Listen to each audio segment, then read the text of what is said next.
Hi, Jeff. Can you hear me? Kaliraj, you're very quiet. Oh, okay. Um, is it better now? No, you may want to check your system audio settings. Meet Echo usually needs to be steered via the system control panel. Okay.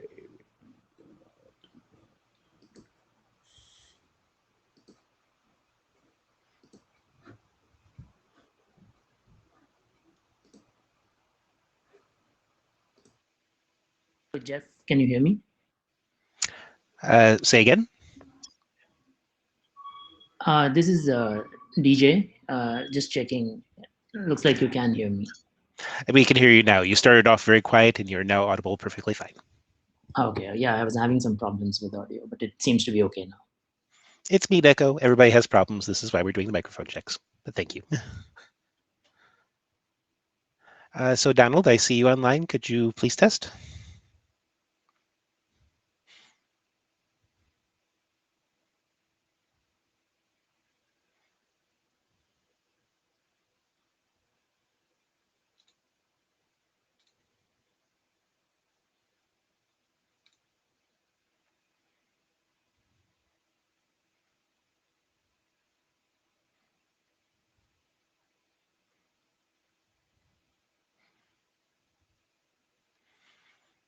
Okay, we'll be getting started in just a minute. We still have not had all the speakers confirm their microphones are working. If there's anybody who wants to do a quick microphone check, please do so. It is often the case for Meet Echo that, at least on Macs, that you occasionally need to use the system control panel to point your microphone to the microphone you're using rather than one that it seems to think it's using, and that usually fixes most of the microphone problems.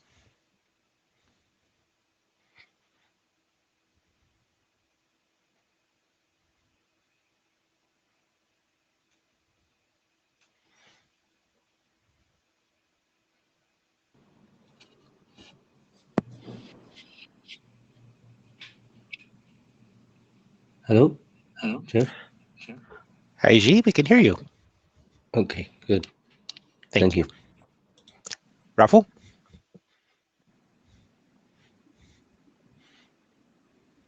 Jeff, we may want to start. We are probably 2 minutes over it, so give it a minute, probably. Yeah. Yep, we're probably at the point where we need to begin. So thank you. So general reminder, this is the interim for the 24th of January. We'll be covering 3 different topics today. As with any IETF meeting, the IETF note well applies. You are all have expected to have read this by this point, and you are bound by it even if you have not. A relatively new point that has been on here is a request in that last portion of the reminder section that as a participant, please work respectfully with all the other participants.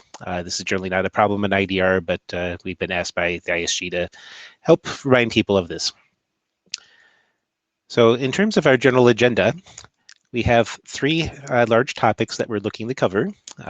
We'll be spending the first portion of our interim discussing the topic of BGP routes with color, and we're allocating about an hour for this.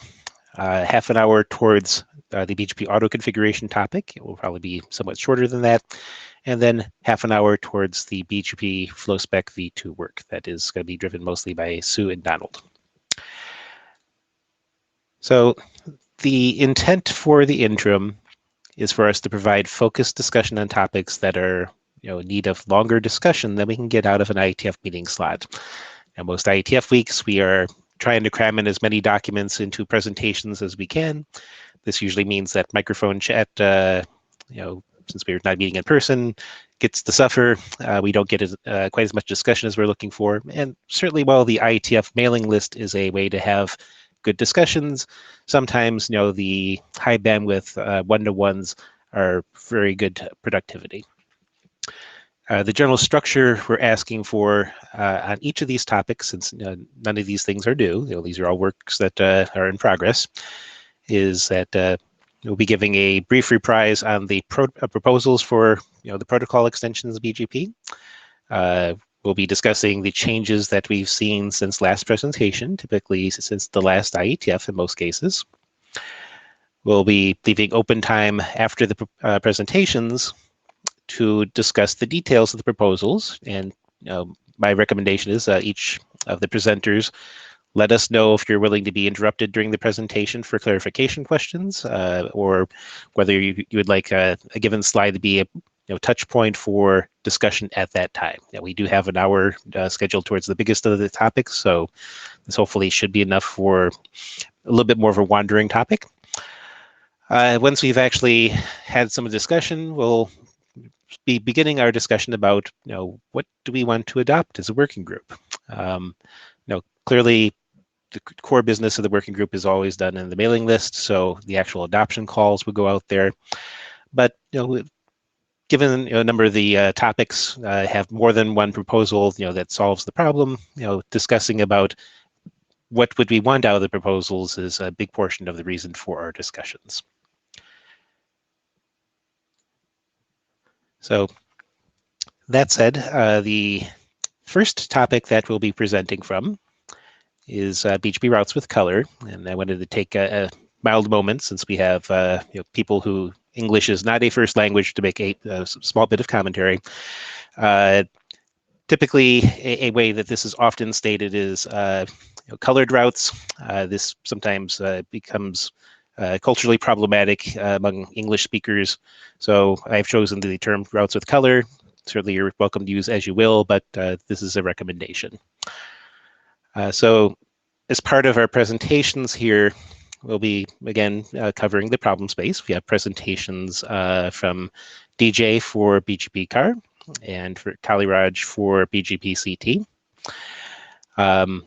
We are going to be having a brief update from Joel Halpern, who's one of the Spring chairs, on the related problem statement work that's happening in the Spring Working Group. As part of the proposals, the authors are strongly encouraged to highlight the functional impacts of your encodings. You're encouraged to contrast, your encodings. What does your encoding accomplish versus the other proposal, and the discussions about what problems are we actually solving. Is the problem statements going to be touching on? Since we don't have a consensus problem statement, these two proposals may not be solving exactly the same problem. So part of our discussion points are going to be, what problems do we think we're solving? Where are the overlaps? And particular discussions about the encoding impacts will drive our discussion eventually towards what makes sense to adopt. As we move towards adoption, IETF documents become the work of the working group itself. We have interesting challenges that both sets of documents have implementations already. And this means that attempting to make changes as part of working group consensus process is a challenging thing for people that have those implementations. So that will also be one of the discussion points.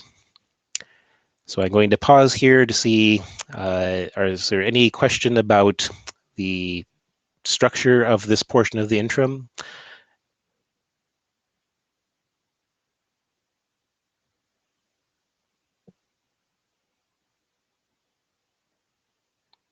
Okay, so I do have one question prior to handing the microphone over to Joel, who will give us the update from Spring.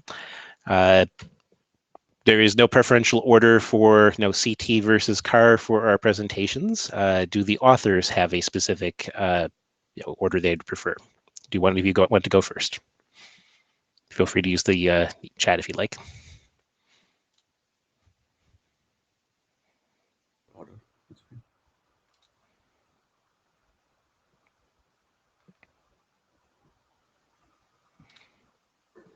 I was saying I'm good with either order. Okay. DJ? Yeah, generally I would have said good with either two, but I happened to look at the CT presentation slides, and they seem to make a lot of comments on the CAR proposal. So given that, it may make sense to start with the CT proposal first, and have the CAR discussion later. Okay, valid input. So we will begin with the CT presentation. So let me go ahead and hand the microphone over to Joel to make the comments on what the current status of the problem statement work is inside of Spring. Joel, you have the mic. Thank you, Jeffrey. So I'm Joel Halpern. I work for Ericsson, if it matters. I co-chair the Spring Working Group with Bruno de Crane and Jim Gashard. We have two problem statement drafts to parallel the two solution drafts. In order for the problem statements to be useful, we had hoped, and still do hope, that maybe we could reach agreement on what the problem to be solved was. So we asked the participants to form a design team to agree on the content for a problem statement, with the intent of then handling that part in Spring. That would not handle protocol encodings, protocol mechanisms, that's IDRs. And they did form and have formed and are working on a design team. I am observing their calls. They copy me on emails. I listen to the calls. I am not a participant. I am trying very hard not to express a preference on which solutions might work, which pieces of problem are more important, whatever. They're trying to reach agreement on the problem, and that's what we need. They have been meeting regularly, sometimes twice a week, sometimes once a week. They sometimes miss a week, it happens. But they've been trying to meet frequently. They've been trying to progress. They have in their back pocket a set of things they have agreed on, but it's not yet in good enough shape for them to post it as a draft. They have a number of important issues that they have not yet agreed on, and they are trying to progress those issues.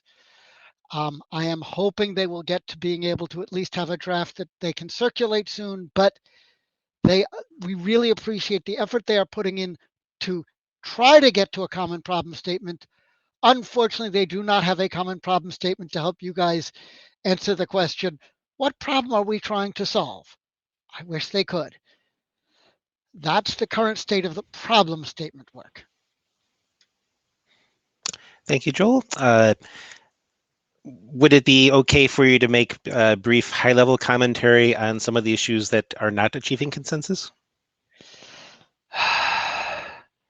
Please don't feel pressured if not.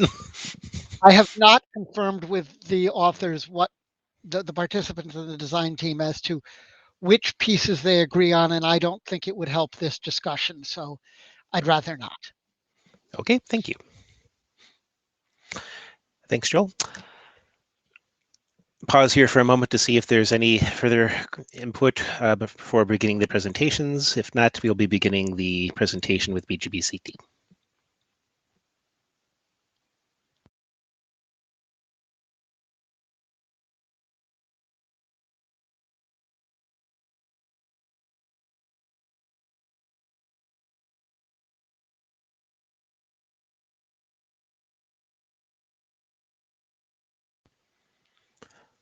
Okay, we shall begin CT.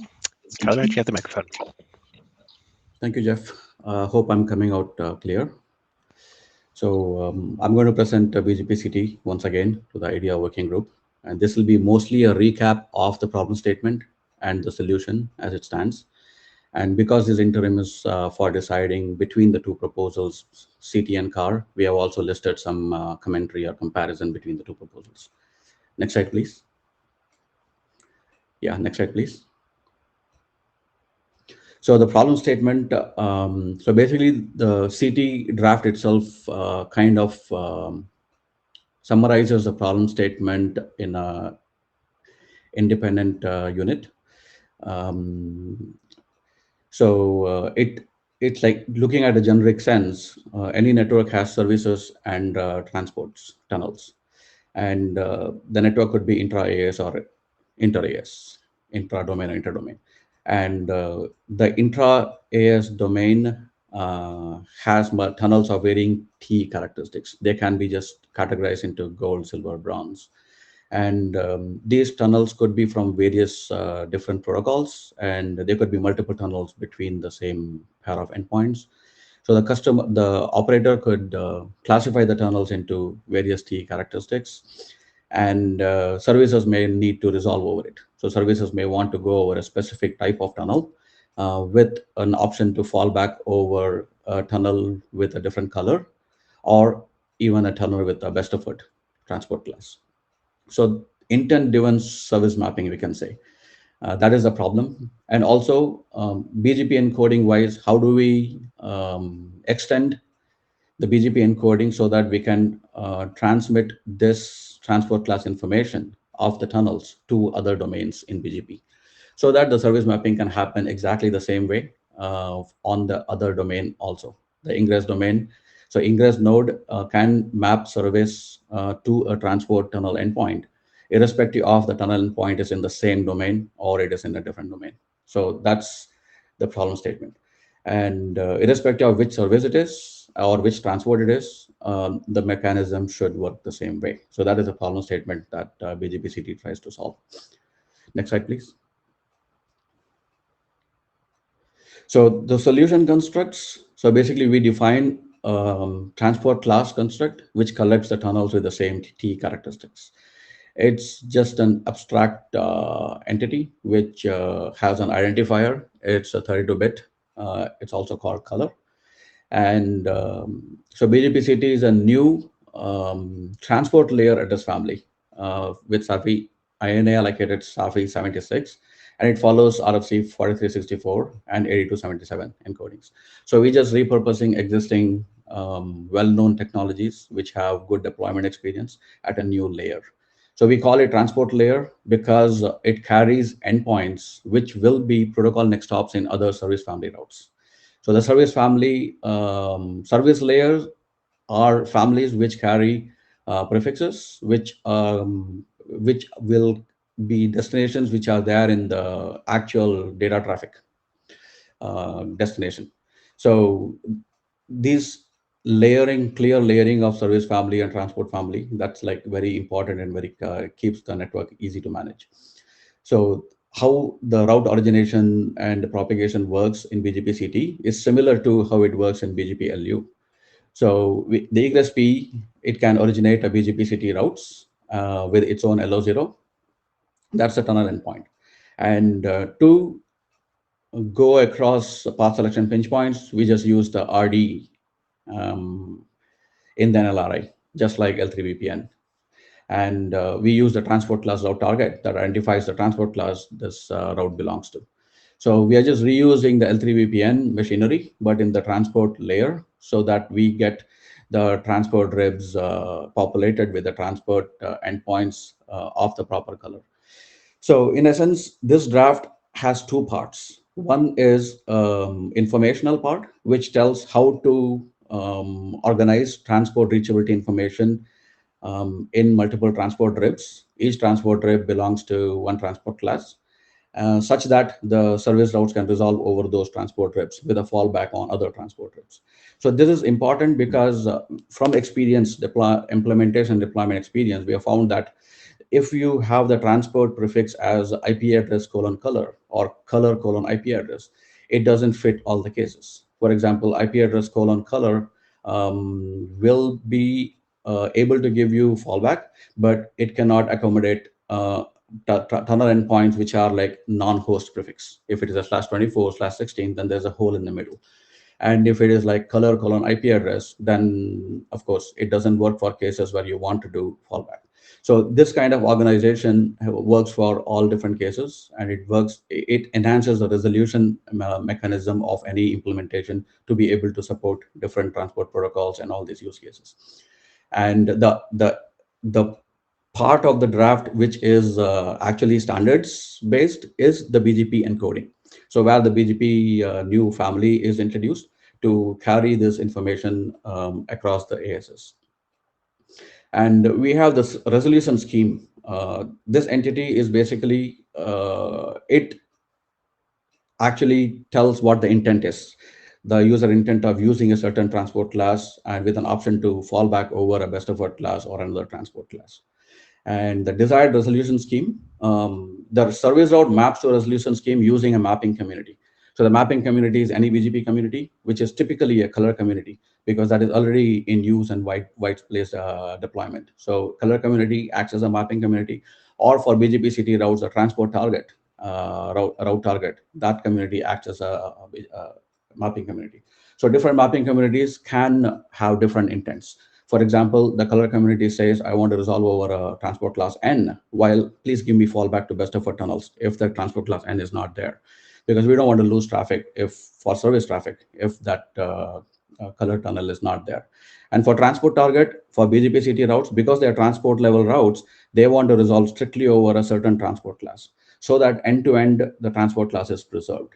Because if they do fallback, then the ingress will not get feedback on whether the transport class connectivity exists or not. Next slide, please.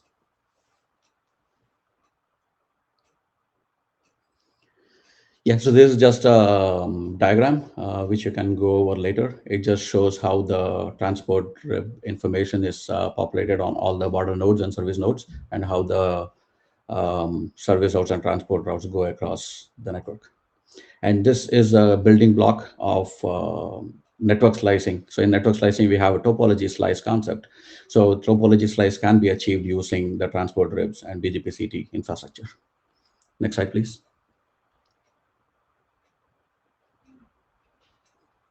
Yeah, so protocol observations, like we already talked. So the desired intent is signaled via the mapping community. And the NLRI just has the identifier distinguisher, the route distinguisher, which allows the routes to go across path selection pinch points. And where required, add path is also used along with the RD. But RD gives a proper way to identify which node is actually originating this route, which is helpful for debugging. And because of having the transport class mentioned as a route target, we can do route target rewrites when multiple domains don't agree on the color. And the way the forwarding information is carried, there is no new way that is specified, but it just uses the existing encoding to how labels are carried, how next stops are carried. But in future, I would like that the working group takes a direction where forwarding information is carried scoped at the next hop level, because it's really a per next hop entity, whether we are advertising a label or whether we are advertising other parameters that tell us how to forward the traffic. It's a per next hop attribute. So we have other drafts that share that idea, where we can even advertise multiple next stops in the same route, or we can advertise labels for labels in the next stop for routes which are like can be anadinicas, can be flow spec. So there can be multiple use cases that can be achieved if we go in that direction. So I think we should go in the direction of removing metadata from NLRI and putting it as an attribute as the next stop. And because CT uses route targets, it readily utilizes RT constraint family to prune Bgpct route distribution to required PEs only. Next slide, please.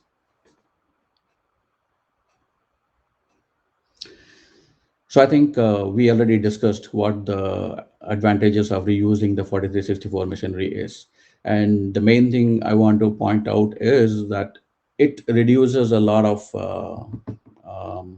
operational new training, and we can utilize a lot of existing tooling.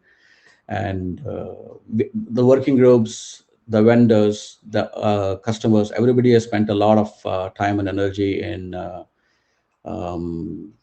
making things work with the 4364 infrastructure. And I think this is like, that is why we are able to come up with this new machinery which works out of the box, and we are able to hit deployment quicker. So that's an advantage for everyone across the board. Next slide, please.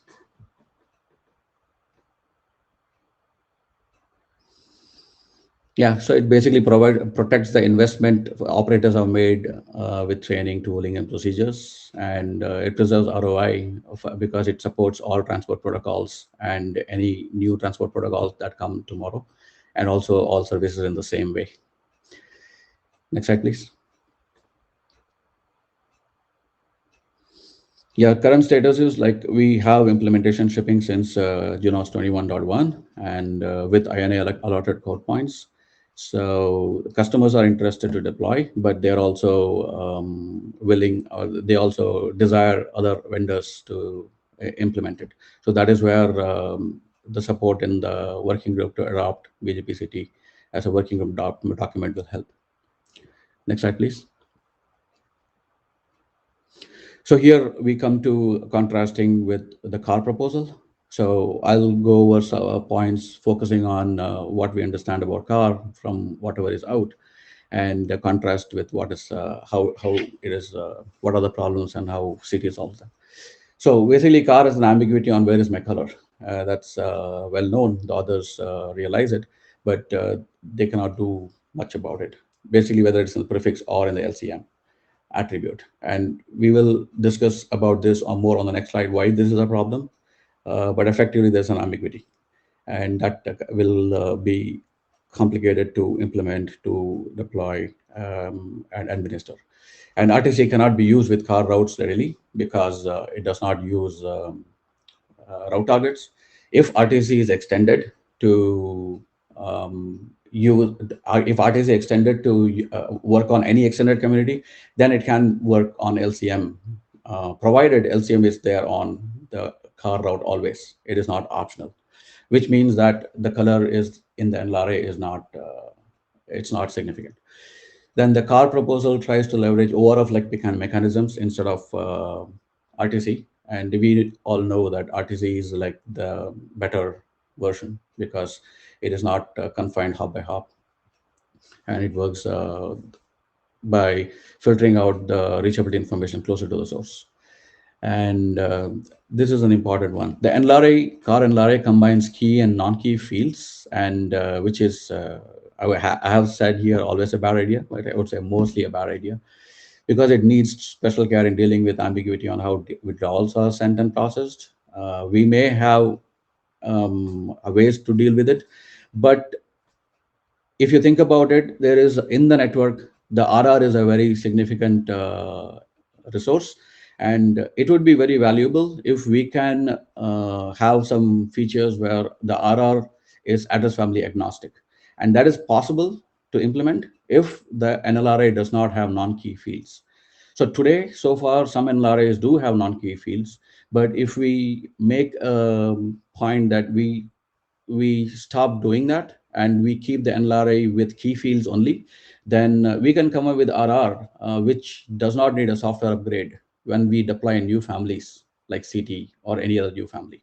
Because the MP reach NLRA, MP reach attribute and MP unreach attribute itself can give the RR a way to, what do you say, transparently pass through the new AFI-SAFI.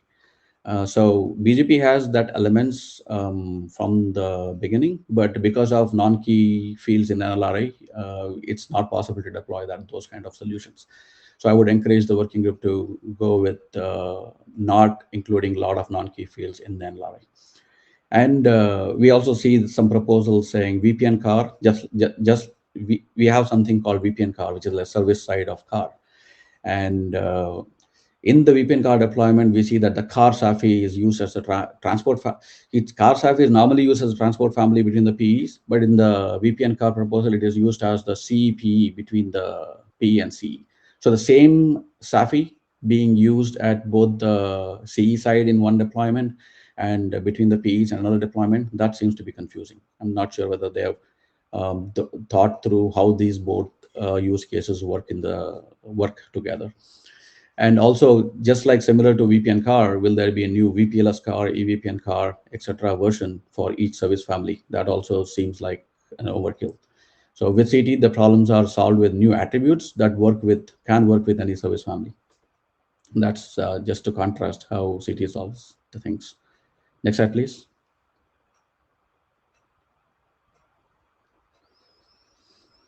Yeah, so here, this is, for example, you see these routes where the first route has an endpoint of 1111 and color is 100. So the color of this route is 100. And the second route has color 200, but it has an LCM of 100. So the effective color is 100. So the route 3, the LCM is 400, so the effective color is 400. And route 4, the color is 400 and LCM is 100. So there is no data structure organization here, so which can allow us to do a LPM or anything to arrive at answer to the question of, okay, what is my best path for color 100? We have to go through the whole route table and walk all the routes, which is not very scalable. So this is just basic resolution over routes with color, but how even fallback works. So looking at all this, it looks like it may not be thought through. And this is like not just looking at this draft, because we also have gone through different versions of the same proposal before, and we have implemented the, what do you say, prefix IP colon color or color colon IP kind of variants of resolution, and we know what are the problems that come with that. So understanding all that, I think we are at a stage where we can come up with a better proposal, and CT looks like giving that proposal. And yeah, so in essence, what CAR provides is an unorganized set of transport reachability data with an ambiguous hint on where the color is or what the color is. But what CT provides is the protocol itself organizes the transport reachability information nicely and in the scope of a transport color, so the resolution can work appropriately. Next slide, please. Yeah, and CAR also requires enabling add path on eBGP peering, which is not deployed so far. It has some sharp edges, and also it requires advertising non-BGP add paths in add path, which most implementation may not support. And add path ID, as we already discussed, is not good for troubleshooting. RD is better because it identifies the original originator. And the scaling method proposed in CAR draft, which is a hierarchical transport. So we also understand how it works because we have spent some time thinking about it in the past. It increases the recursive resolution and ECMP next stop load on the ingress PEs, which may actually be low-end legacy devices. So it's not very practical in our view. So the scaling method that CT proposes, that is MPLS namespaces, it works with no changes on the ingress PEs. Only the border nodes and the service helpers need to be upgraded, and the whole network gets the advantage of hiding the PE loopbacks across in the domain. So this reduces the next stop resources across the board, and especially for the ingress PEs, which may not be high-end devices. So customers are liking this approach also very much, and this MPLS namespace, it works with city resolution also. So I think that's a better way of solving scaling issue in a seamless MPLS network. And that's like an independent thing which can be used with or without CT. And because CT has, CAR has this new NLRI and a new way of doing things, the ironing of the interop issues will take its own sweet time. Again, that's higher cost. So overall operational complexity, implementation complexity, training costs, it looks like it's going to be higher. So the question really needs to be asked, what is the advantage for this higher cost when existing VPN machinery, which CT uses, solves all these problems in a very elegant and more efficient way? So I think that's the end of my presentation. Can you go to the next slide, please? Yeah, so I think that is the end of my presentation. I can take any questions.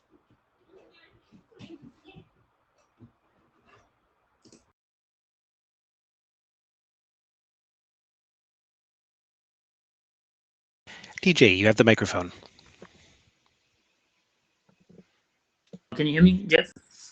We can. Okay, great. So I have a couple of comments. I think one comment is more of a commentary, if you will, on the so-called observations made about BGP card. And the other one is one issue about the fundamental aspect of the CT solution. Now there's a bunch of observations made about car just in the last couple of slides, and I mean there was a statement made as far as we understand, and I think I would say that the comments actually do reflect that there is a lack of understanding about the car solution. There are a bunch of inaccurate statements, and there's also a number of speculative ideas and conclusions and assertions that have made that seem to be really the thought process of the of the presenter, but they've been assigned to the BGP car solution. So we did respond to a bunch of comments on the list previously, and even like a new set of comments that were made. I just responded to them yesterday. I see a bunch of them here, and some more. So I think these statements do need to be taken with a pinch of salt, and I think we'll probably need a lot more time to go through each of them. So most likely they would be sorted out on the list. Ranjay, would you like to be specific about your answers to the questions here? Yeah, let me just finish the second point. The second comment is on an aspect of the CT draft itself. I mean, what's been said is because we are able to reuse the IP VPN model, that there are benefits. Now there are some aspects that can be reused, but one has to question whether the complexity of using the IP VPN model with its VPN import and export is actually needed at the underlay layer, where BGP-LU has been used for a couple of decades without such abstractions. I think CAR addresses that in a much more consistent way to BGP-LU, and we will obviously go through the presentation in a bit again. But one aspect of CT which has been said to be beneficial, which is the use of an RD. I mean, we actually commented previously as well, how that, just that very basic notion is problematic, right?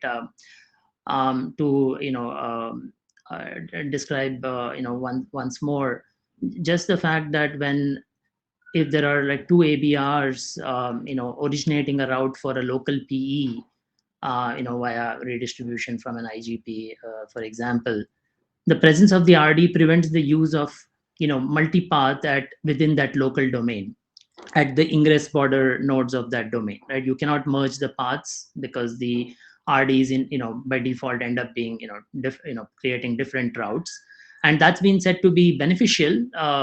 Because apparently it helps with troubleshooting, or in some cases provides diversity at the ingress PE.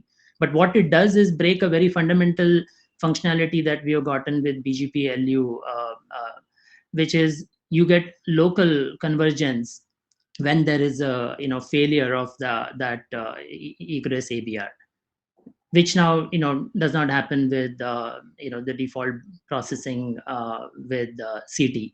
The failure of the ABR needs to get propagated all the way to the ingress PEs of the other domains, where then traffic needs to reconverge. So this not only slows convergence, but it also exposes the local failure churn to all the remote domains.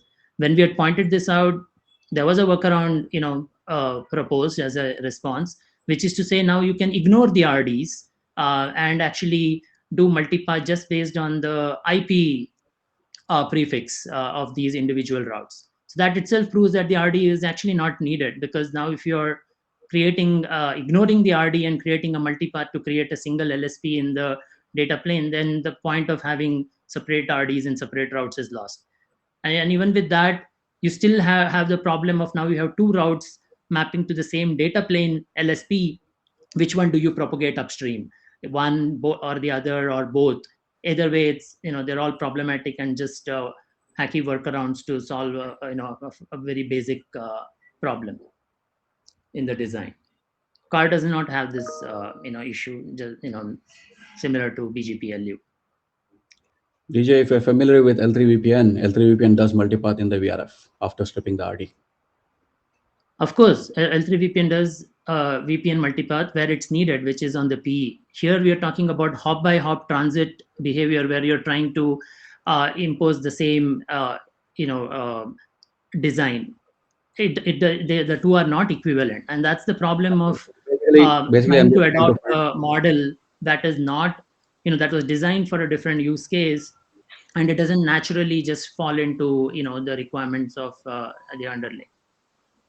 All I'm saying is RD is meant for that, where you use it to go across the path pinch points, and then in the VRFs we strip the RD and do multipath calculation. It's following the same approach. It's not a hack. And the other point is you are taking the case where the deployment is based on ASBRs redistributing the BGP routes, but there is also a possibility, just like LU, where egress PE originates BGP routes, and in that case you will not even see this problem, right? So, gentlemen, just to point out that the back and forth discussion is excellent. We do have multiple people in the microphone queue as well. This is exactly the type of discussion we're looking to have, and we'll hopefully distill this as part of the meeting minutes and absolutely get it to the mailing list. In the interest of trying to involve other people, Sri Hari, you have the microphone.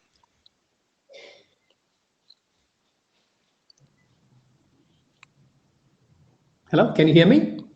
We can. Okay, all right.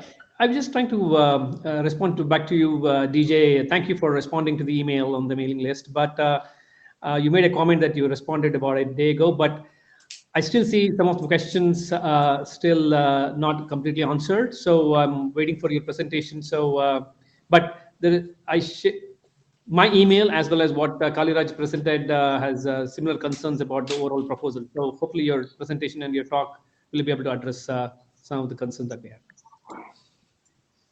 Sure, Shriyari. I mean, I will try to address at least some of the, the motivation, some of the concerns hopefully get addressed during the presentation, and I will, continue the, response on the mailing list, if there's aspects that are not still clear.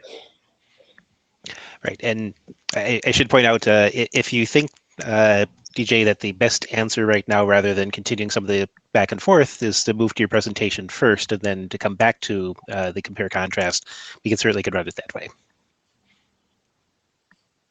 Sure. Would you prefer to do that now, or do you care to take questions until then? Yeah, I think it may make sense to do that. Okay, so I'll be doing that. Kayer, you have your hand raised. Is there anything you wanted to do before we did DJ's proposal?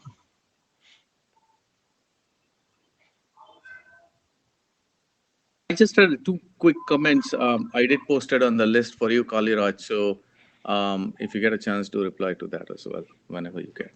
And I'll take it on the list as well in interest of time. Thank you. Okay, we will move to DJ's presentation and then hopefully go back to this excellent back and forth. This is exactly what we're looking for the interim.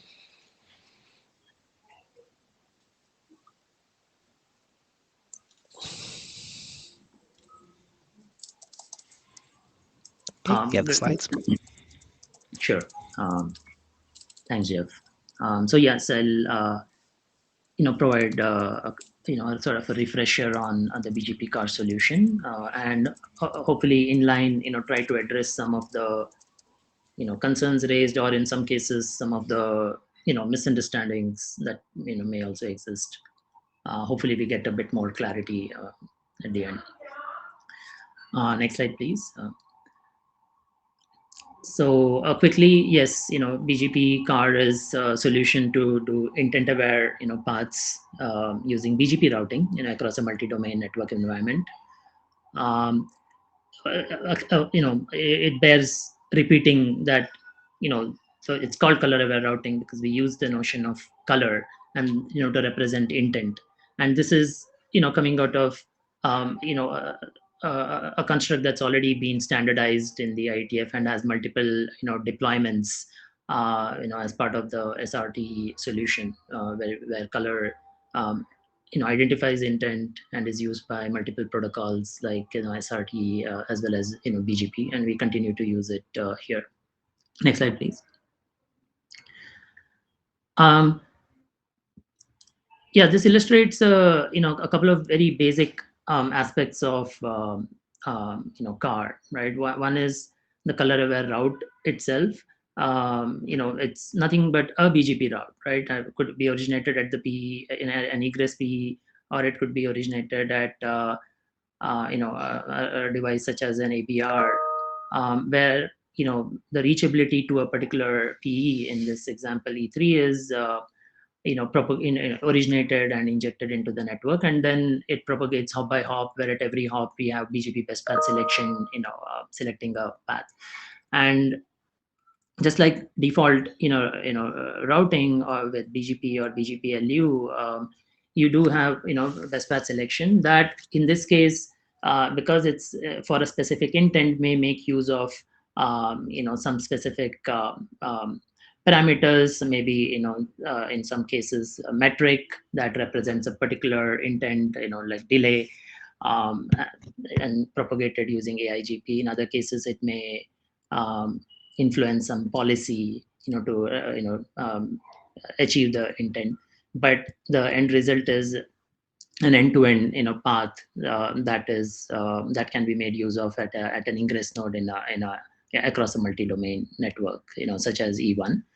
Now on that ingress E1, you have the BGP route, in this case for a specific intent, and then now a service route, in this example, shown by a VPN, route that, in addition to the next hop, also carries the color, now gets resolved and steered automatically via this BGP color aware route to actually get the service traffic steered along the the created path. Again, this is no different than what's already been done with SRTE, just that in this case you have a BGP route providing the path. Next slide, please.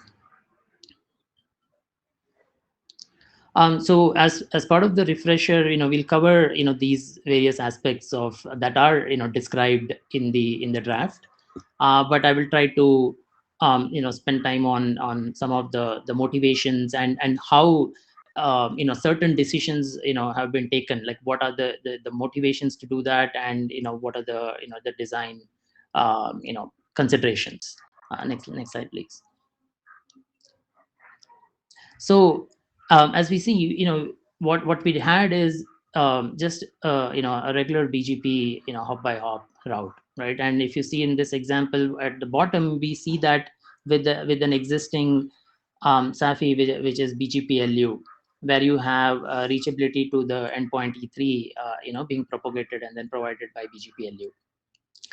When you look at the top, which is BGP car, we see it's essentially that same notion, but now with the addition that we do want to have more than one instance of a route for each intent, because the path computed would be different for different intents. Now this could have been achieved by just using BGPLU, but assigning different IP addresses for to represent different intents. But operators have told us that they do want to be able to stick to using single IP for PEs and other nodes in their network, but still achieve these intent specific paths. And that's where the simple extension to introduce a color to this NLRI comes in, and that brings us to the point of we need a new SAFI for it. So that's been the motivation to define a new SAFI, but model it following the semantics already used in deployments with BGPLU. And this, as we see in the draft and in hopefully in the presentation, that is actually sufficient to address the requirement. You do not need to use VPN notions such as import and export to achieve this. Next slide, please. So now that we have a new SAFI to support the new NLRI, what does the NLRI look like? It's as I said, the the regular endpoint IPv4 or IPv6 prefix that's now extended with the color, which is the 32-bit value as mentioned earlier. The color now serves two purposes here. One is it provides the necessary distinction for a BGP route, right? So now you have per intent routes for the same prefix or endpoint. And it also serves to indicate the intent provided by the route, and that's sufficient to be used both for the route distribution, the best path selection, next stop resolution, etc., as we see in subsequent slides. This color is intended or expected to be consistent across all the devices within a so-called color domain. That is, maybe one or more network domains, but who have the same color mapping. And what we have heard from operators is, obviously, as far as they can achieve it, they want to have the same color mapping across their multi-domain network. So that's the the base assumption they start off with. There's obviously exceptions, and those need to be handled, and we'll talk about how we handle it in a subsequent slide. But given this is the most common expected deployment, we optimize the NLRI definition and the procedures for the common case. Next slide, please. Yeah, talking a bit more about the benefits of the data model. Of course, as I said, it's the simplest data model that meets the requirement. It allows us to operationally have similar consistency with as BGP-LU or BGP IPv4 or IPv6. It allows for efficient route processing and storage, because you see the route, you process it, you store it, you run best path, you install the routes in a color aware rib, and so on. Again, there's no need, we don't see a need for doing any kind of VPN import export at every hop.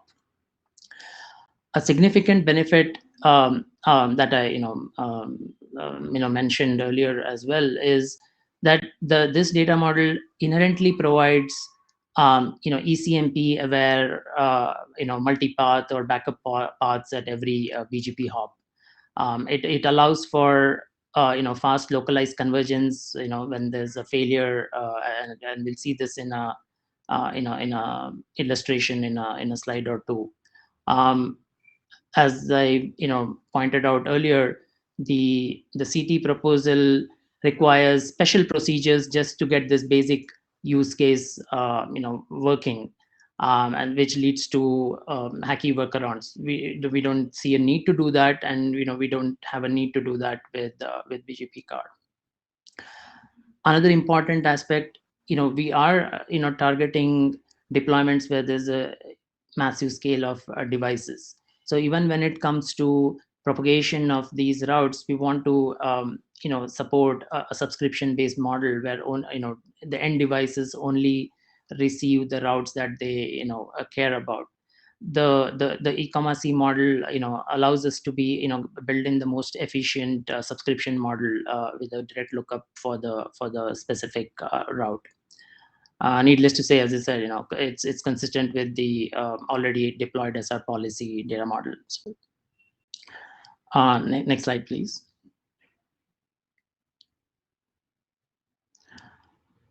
Here, yeah, I think this is again illustrating the consistency with other solutions that are deployed today. So here we have the SR policy based SRTE model, which provides for automated steering of service routes via the e-commerce model. The BGP car follows the same model from an operational consistency as well as from a protocol processing point of view. You get the the common function and consistency, and this is true for and this is important because again there are a number of operators who have told us that they expect multiple transport mechanisms to be used in the in their network. So it's not either SR policy or BGP car or either or the equivalent. They would have multiple, and they may use certain technologies for certain routes. In some cases, for the same route, you may end up using multiple technologies which provide backup functionality for each other. So you need to have this consistency in the design and in the approach.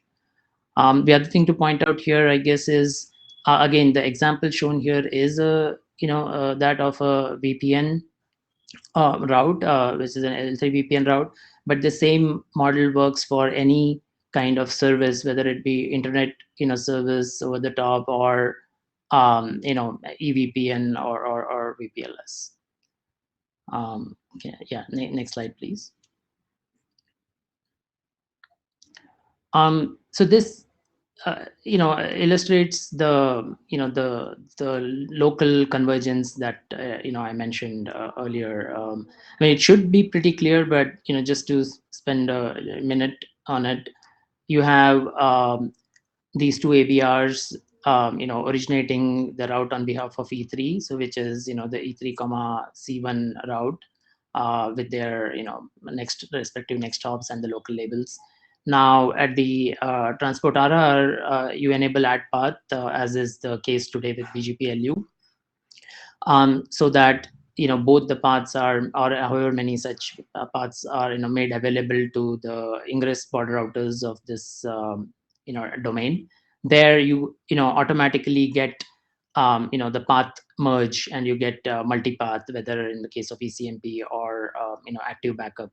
What's propagated upstream is just a single route with the respective border nodes, 212 in this example, and 211 above, as the next hop with their own locally allocated labels.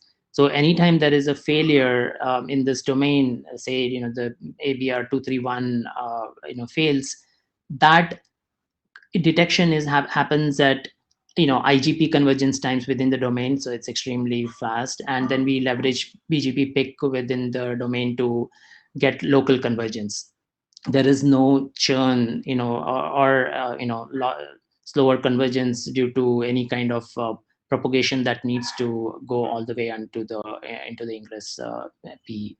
So this is, I mean, it's a very basic scenario, but it's been deployed heavily with BGP, BGP-LU, BGP card does the same, but we don't see this with Bgpct without additional mechanisms that are complex and still don't solve the problem.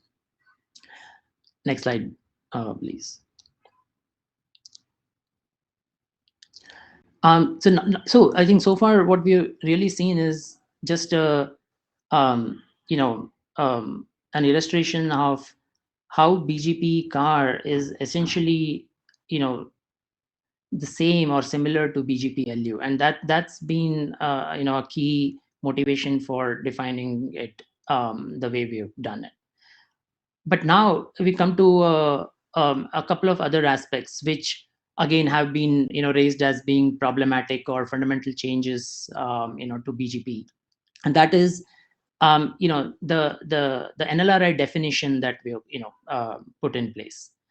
And we obviously had a choice not to just to stick to the RFC 3107 or similar encoding, wherein you just had a label or a label stack to be supported as part of the NLRI, and other things that needed to be signaled, whether it was the prefix SID or SRv6 SIDs for SRv6 transport data planes, or any other things that come in future to be accommodated the way we've tried to do that when we had to retrofit the existing SAFIs like BGP-LU to support incremental deployments. But the point here is we are now at a point where we're defining a new SAFI, and we're expecting operators to enable this new SAFI in their network in place of what they've used till now, which is BGP-LU. So we think it is incumbent at that point to really plan for a better NLRI design, try to solve some of the problems we've seen, and we've tried to accommodate through workarounds which are never simple themselves, and try to do things better for this new SAFI. And then that's the approach we have taken. And again, the kind of extensions we put in, they are not really fundamental, because again, there has been plenty of precedent for the changes we've proposed, which in existing SAFIs that have been deployed. For instance, we have the route type. There are other already existing BGP SAFIs which use a route type. It's whether it's MVPN, EVPN, or and so on. We've introduced a key length for transparent transitivity through RRs. We defined TLVs for carrying some of the non-key data such as labels, sets, and prefix sets. Now, TLVs themselves are again not really fundamentally new to BGP. I mean, we have BGP LS, which entirely comprises of TLVs, including in the key, whereas we're just using them for per route data. And again, in the next slide, I'll go into some of the benefits we get with the defining them in terms of TLVs. But the point being, since this is a new SAFI, we have the opportunity to build in a better modern NLRI design. And we've implemented this. We have multiple implementations.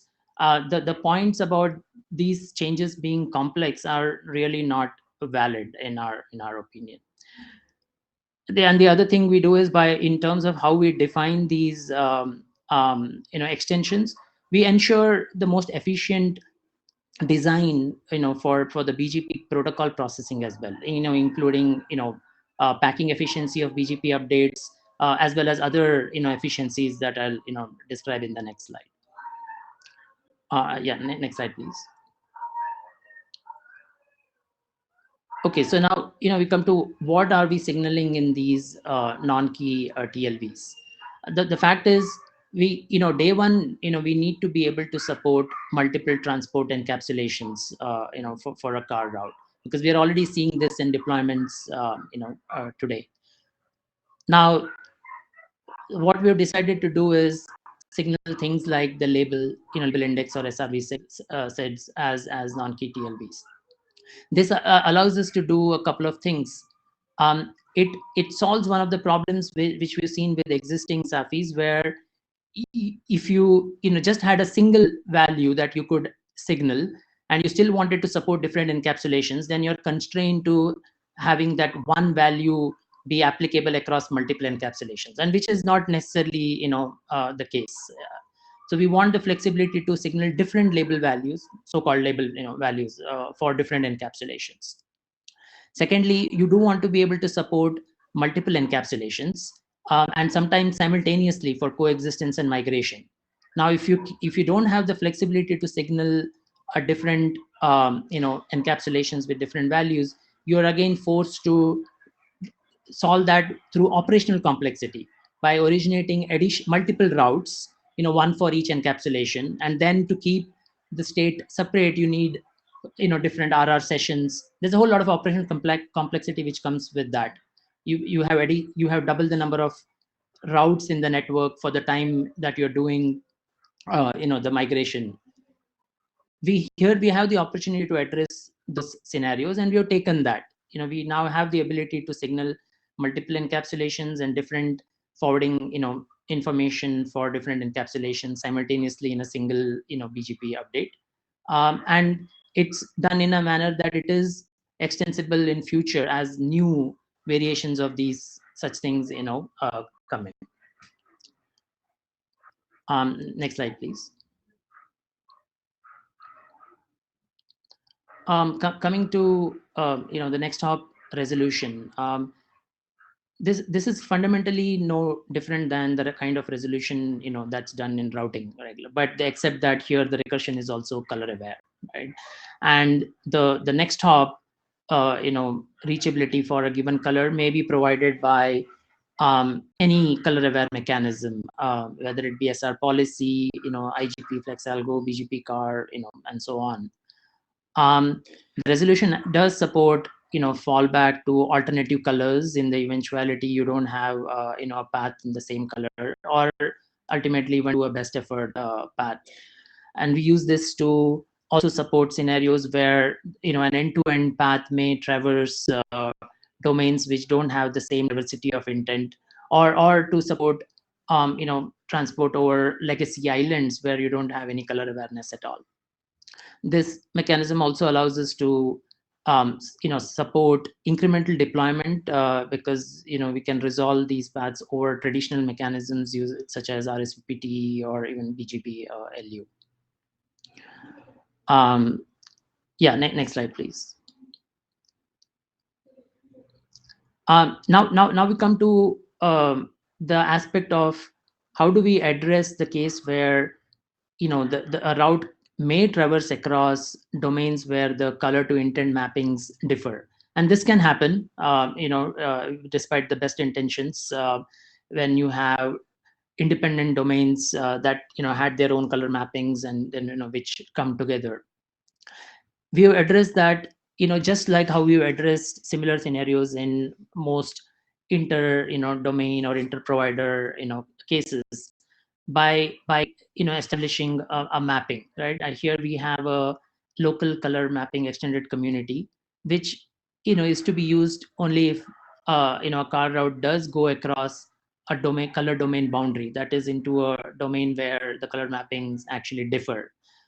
Very similar to how in an inter-AS option BVPN scenario you would do an RT mapping, or even regular communities in inter-provider scenarios. The color gets remapped and rewritten into the receiving domain's color, and in that domain the LCM is the one which represents the intent and gets used for the path selection, the next hop resolution, and so on.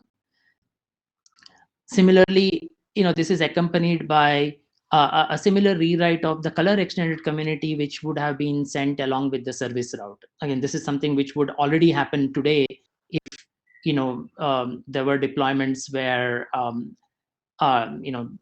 domains with different color mappings were deployed together. Now, in all these cases, the NLRI does not change. So just how you have the the prefix, which is the P address or endpoint, that does not change end to end.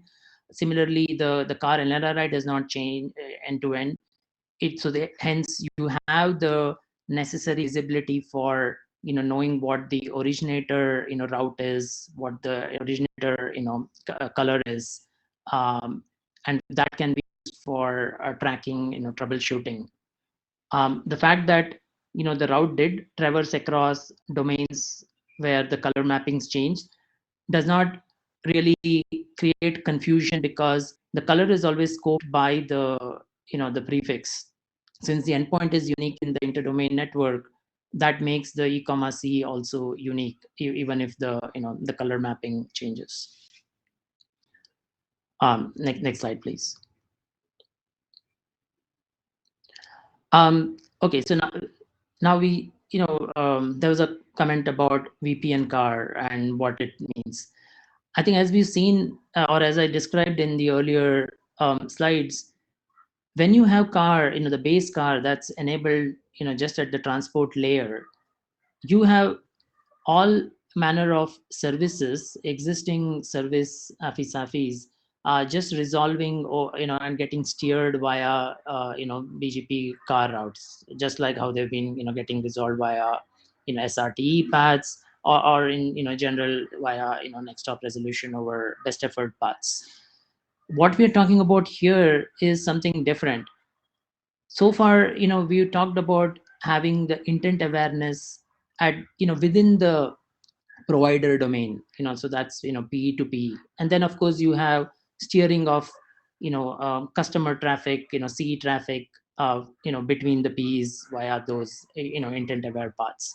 But there are cases where the CE itself is providing intent aware functionality to networks or devices behind it, and there's options, or there's the possibility of having different capabilities in between the P and the CE, and that's what is getting signaled in with the VPN car extension, not just from the CE to the P, but then also end to end across the VPN core. So you can actually build an intent-aware path, from between Cs connected to different Ps in the provider network.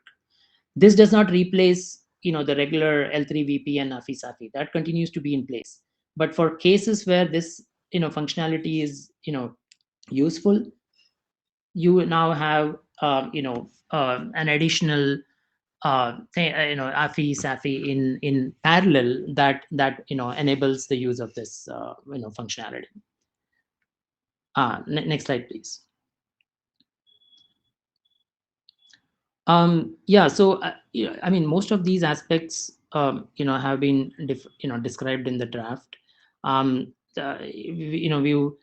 tried to be careful in how we do the updates to the drafts, going step by step. And so this just we just covering or describing the updates we've done in version 02, which brought in the notion of VPN car, as well as provided some clarifications on how we the scaling analysis that was already there in earlier versions, and how existing mechanisms such as Anycast SID can be used in conjunction with those scaling mechanisms.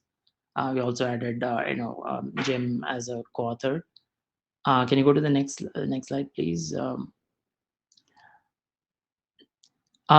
With version 03, we've had some really good discussion regarding the error handling of the NLRI SAFI encoding, with Bruno. Based on that, we made some updates to the error handling sections to clarify the error handling following the principles of RFC 7606. We also clarified how the non-key TLVs can be handled in a structured way without requiring per type specific behaviors on the transit devices. And of course, we added also Bruno as a co-author. Next slide, please. Yeah, so here, so as part of this, we obviously, we also had implementations going. This just illustrates, a sample output from, one of the implementations. As for folks familiar with BGPLU, we would see the, the similarity. What you have just is in addition to the P, address, or the loopback address, the color. Rest, it remains the same. Of course, given the notion of supporting multiple encapsulations via non-key TLVs, we have those also described as in the in the output. Next slide, please.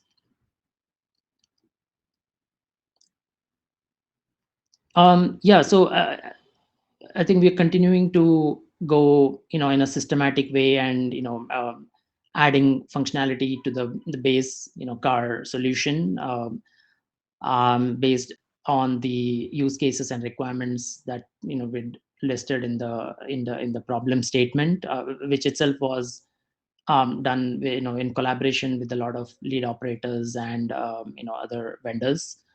And we continue to request collaboration review. We've had some really good collaboration and feedback so far. We want to continue to keep that going. As Joel described, that we're also engaged in an effort to get a common problem statement draft in place, and that effort is ongoing. But we obviously in parallel made progress. We have two implementations of the BGP car solution that's helped to iron out some of the concepts, actually validate the principles and the design that we put in place. We are working on interop between the implementations. So in general, we think the base solution is stable. We think it's ready for working group adoption, and we definitely like to move forward with working group adoption at this time. Yeah, thank you. I think that's the last slide. That is the last slide, DJ. Thank you. So making some notes about time, we had scheduled about an hour for this. We're now an hour 15 into it. The interim is 2 hours, 30 minutes long. So we had some slack time that we were going to be taking. Sue has also confirmed that her presentation will be on the shorter side of things. So I think we can spare easily 15 to 20 minutes of good discussion for here. There's been a lot of discussion in the chat. We will, as part of taking the minutes, try to ensure that this gets distilled down and proxy back to the working group as part of the minutes and also as discussion points. And in fairness to the presenters, they're not expected to have necessarily been following the chat. So we're back at the point where we can spend an open discussion. DJ, since you have the microphone, is there anything you'd care to start with, or you just want to open it up to questions about your presentation? Yeah, I think I could open it up to questions. Don't have a specific comment. Also, a bit winded from the presentation, as I was, as you're aware, as Anil. So it's taken a bit to on this presentation. But yeah, I think take if there's any comments or questions. Okay, and we'll wait on that. So a very brief comment about adoption. Like two of your prior slides make note of adding additional authors. I believe CAR is actually up to 12 authors right now. So a comment to both author sets. The ISG's RFC procedure at this point really is that you should have 5 authors as part of your RFC document. So my recommendation, spend a little bit of time thinking about how you want that to reconcile as part of the adoption process. Srihari, you have the microphone. Could you please go to slide 9? I have a question for DJ.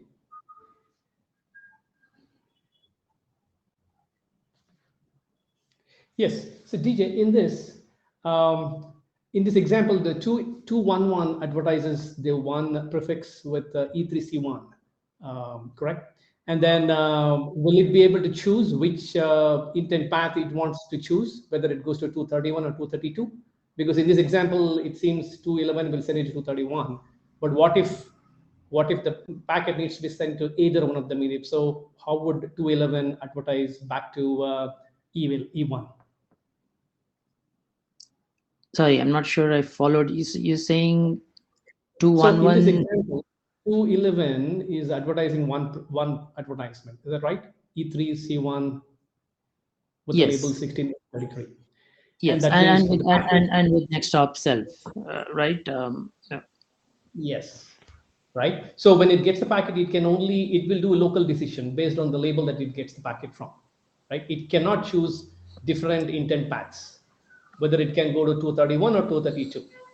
Let's say you had a FlexAlgo 231, FlexAlgo 128, and FlexAlgo 129 go to 232 from 211. I cannot decide, sitting at E1, I cannot decide which intent path to choose in this domain 2. It is a decision to be done at the 211. That is because you're advertising only one path. I mean, the path computation is for a given intent, right? So it's for a route for a particular intent. So that's the E3, C1 route, right, Shreyari? So the end-to-end path that is set up to from, say, at the end from E1 towards E3 is for a given intent, right? Now within that intent, I mean, for that intent, obviously you have and in the case, if you take in this case it's MPLS, you have an end-to-end LSP.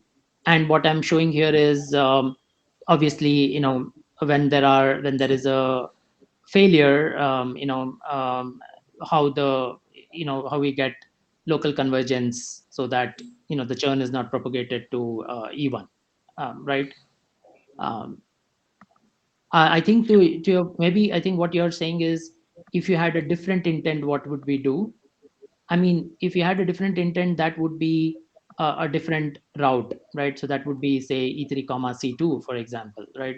That's a route for a different intent, and that would have its own path computation. Now, both such routes obviously would propagate to end towards an ingress PE, and the ingress PE, obviously could, if the if the requirement was that it needed to use these two routes, for even for a single service, so traffic for a single single service prefix, it could do that. So you always want to choose the ECMP once you receive the packet of the 211, for example, because you've got multiple paths to go through the same intent. That's your assumption. Yes, If because I the could path. try restating. Sorry, please Sorry. continue. Yeah, no, yeah, just quickly. Yes, I mean, any path needs to have. I mean, any end-to-end path needs to have. How do I put it? Availability and reliability built in, right? So if there is a failure of any single node, you need to have an alternative path. So that computation is always local, right? Of course, you can have multiple end-to-end paths that a service route can get steered via, right? Whether that be CMP or a fallback. Right, and if I could try restating what I think I'm hearing, maybe for clarity. So using node 212 as an example, it's going to have two paths available, from 231 and 232, courtesy of add paths. What I believe I hear being said is that 212 is providing ECMP across those paths if it's going to use ECMP, and it is doing a next stop self advertisement to 122. Is that correct? Yes, that is correct, Jeff. Okay, and I think that's potentially the point of confusion. So for networks that wish to do the next stop self resetting at this point, certainly we can have this type of behavior. If the idea instead was that 122 may want to actually have both sets of diverse paths for local steering, as an example, that would require add paths at 212 as well, correct? I think that's up to the operator. As I said, I mean, it depends on what the the intent is. If the intent was to provide maybe an end-to-end LSP all the way to say 231 versus 232, and have that be available at the ingress PE such as E1, then that would be implemented via two different color aware routes, because they are two different intents. Yeah, and the intent is very clear. Intent is to go to E3 via 231 or 232, and that control should be left to E1. So it should be two different color routes that should be reaching E1 in that case, because your intent is that way. So we should not try to mix that using an RD. That's what being proposed. So I don't think that's the right approach. Right, and you're actually hitting the point that I think is a relevant discussion point for contrasting the two solutions. So perception of what color means in terms of how it routes across the entirety of the domain. I think you've just given a key point that highlights the differences between the two proposals. You're basically, what I believe you're saying is that if the intent is to provide diversity of paths across the domain, across more than one location, you foresee that being encoded as a separate color rather than as diversity of a same color. Is that correct? Yes, and reason being, as you already, the question was if I want to go via 231, and that is an intent, and that control, and you want to choose on the E1 for a certain service. Service is saying I want to go to E3 via 231. So that has to be an intent. You cannot say I will carry two RD routes from 231 and 232, which will carry a same intent, and on E1 service route will do some special job to figure out 231 or 22. That doesn't work. So better would be service route being colored by two. I want to go by two via 231. It would be a color C1, and the other color C2 will say I will go on to E3 via 232. That will be color C2, and service can easily choose now. So that, to me, that looks to be the right data model. Not that I start carrying two different RD routes which have a local convergence problem that Dhananjay has very well explained in this slide, as well as I have explained on the chat. And of course, E1 also have to do some special mechanisms not to choose 231 or 232. I don't know how it will do that. So that also requires some special behavior on the E1 to do that. Okay, thank you for the clarification. Yes, thank you.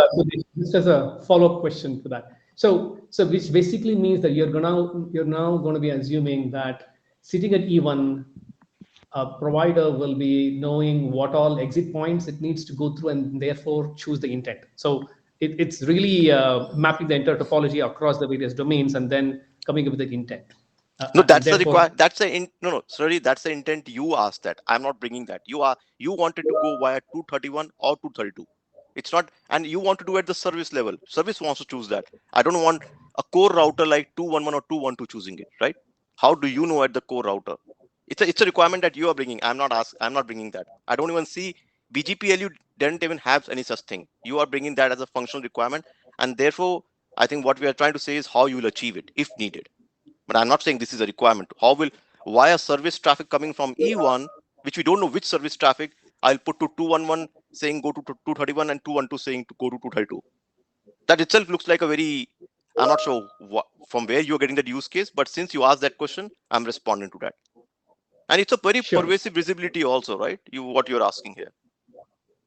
That is the problem that I have, because if you're comparing with BGPLU is very straightforward because it just provides you the reachability of a particular endpoint.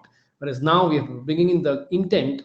Now intent, and then now we are talking about intent for a domain that can be changed or that can be mapped to different color value. So, which also means that now sitting at E1, I will have to have an entire visibility of multiple domains for me to really Imagine. let me complete. So imagine, Srihari, if you were carrying between two different RDs, 231 and 232 E1, E1 has to anyway choose whether I have to pick the route to 231 or 232, right? You are carrying that through RD now. That's what your whole idea is. No. Okay, then what's the idea? So in the use case that was specified, you will again have, let's say, a 231 route and 232 route with two different colors. And at E1, you will have two different color transport ribs. And in that transport rib, you will find only the 231 route or the 232 route, not both. No. That's not the case. Your intent is to go via 231, right? Isn't it? By giving a different color to 231. Yeah, but your intent is that. That's an intent, right? Yes. So that means yes, E1 should be aware. E1 should be aware I want to go to 231, and that should be a different transport rate. You answered yourself. I don't see any confusion there. I'm not sure why we are bringing a confusion there. Yeah, there is no confusion.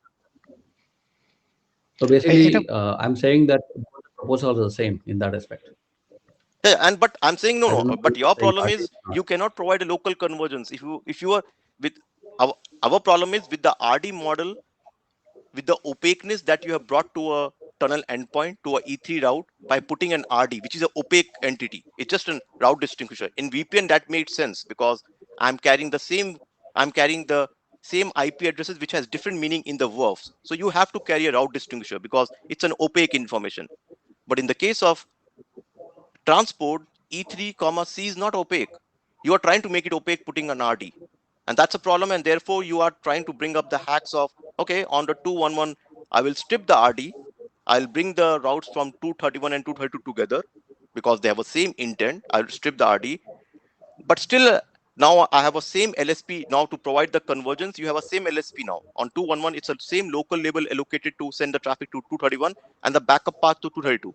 But still, you want to advertise two routes because you had a different RDs to further up. So I'm not sure you are carrying the same LSP. What's the point of carrying two routes upstream which have a same LSP going downstream? I don't even see the reason for all this hack. And it's all because of the RD being there. It's called per transport class per prefix level allocation mode. And that is how the local convergence is achieved for the case where ASBRs are advertising the city route. If E3 is advertising, ASBR will announce the city route, right? That's what your premise is. Yeah, that's what you suggest in the draft. In fact, that's what you say. You assume unique RD, right? In the example, we have described only one mode, but the draft clearly says that the city route can be originated either at the ASBR or at E3, just like BGPLU. Yes, now that means you have come with the same RD. There's nothing different. The question about going to 231, 232 goes away once you put it the same RD route from the E3. The question that you're bringing about color out is completely gone away. You also have the same problem there. I'm not sure it's a problem, but that's the way it should work. I don't see a problem. RD has a different role than the color. So RD is just for identifying or uniquely propagating the routes through path selection pinch points. And color has a different role. We don't want to mix both of them together. No. So I instead of agree. RD being different BGPCT or is same, proposing that. Kaliraj, I agree. BGPCT is proposing us, but we see the problem with that only. The convergence problem, these problems we have raised, and opaqueness that you have brought to a global tunnel endpoint with that, putting a RD in front. And there would be further implications, which I don't want to raise right now of it, but there are a lot more implications of putting a opaqueness to a global tunnel endpoint. And it there's a just provides more more memory visibility. uses, more your BGP updates will become unique per update message because of the RTC that you have been discussing. But But and you and me have been actually, replying on the so from our testings, we have seen so far that it actually provides better reaction to convergence events because it is providing better visibility of path. So RD I'm provides a not better. sure what I'm not sure what scale parameters you have. It's very So, difficult to discuss partially on time that. check, gentlemen. So the The only discussions question I that have is just one point I want to raise is putting an RD in front. You yourself mentions if I am originating from 231 and 232, it would be unique RDs. And now, Mhm. as we have already said, it's a very basic broken model that local convergence cannot be taken care. You have to carry those unique RD routes to E1, Local and the convergence, failure of 231 has to be handled by the E1 because it's a gentlemen, two I unique must cut the routes microphone. reaching E1. local Yeah, convergence. sure. Please do not make me mute you. I have explained it multiple times. I think we Gentlemen, have to take it please. offline. I have explained multiple times how it is So taken care. thank you, Kaliraj. Swedish. So the relevant point that is still out of this particular piece of discussion is where the route is being originated matters, and each of the solutions seems to have different ideas around that. So that's going to be a good piece of clarifying discussion point that I strongly suggest we take to the mailing list. So we've reached the end of the time slot that we have available as easy overflow right now without stepping on the other presenters. This has been very good discussion. We're going to try to make sure that we distill all of this from the recordings and also from the chat logs. And I strongly urge that we continue the discussion points, ideally in a topic by topic point on the mailing list, because it's very clear going through the back and forth that there are slight differences in how each proposal sees things being used, where routes are originated, and what each side perceives as the back and forth in terms of how the behavior goes. And just simply clarifying these things in the absence of some more unifying document is just as critical to make comparisons, because in the absence of that, each side is clearly taking this is good, this is bad, based on their presumptions. So this is helping us effectively lay those out. So Kair, do you have a final point before we move on to the next presentation set? Yes, real quick. This is probably a note for DJ and Swadesh. As the conversations progress, can you please actually have a text in the draft also for the benefit of rest of the group that clarifies the concept of intent here, because that, like Jeff said earlier, was a key point, and hopefully it'll help clarify a lot of conversations or issues that were there earlier, and maybe progress the conversations in a much more better manner moving forward. Thank you. Okay, so our second topic set that we'll be going with, and we, again, we have 2.5 hours for the total interim. If we have time at the end of the interim and we wish to resume discussion on this, that is totally an option if people are still present. Our next presentation set is going to be a continuation on the BGP auto configuration topics. Go back to the chair slides momentarily.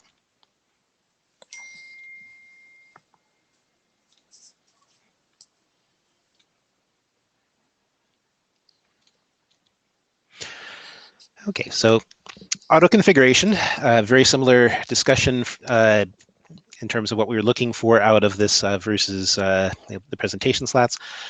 We're going to give a very quick review of what we're trying to accomplish, strictly by voice. We're not going to repeat prior slides from prior interims. We have 2 presentations on updates to the proposals that have adjusted themselves based on the requirements draft and requirements work the design team has done. First one is going to be from AC on the LLDP peer discovery. The second one is going to be from Draft Minto, which is a BGP layer 3 multicast solution. And then, the desired discussion about this is basically 2 sets of things.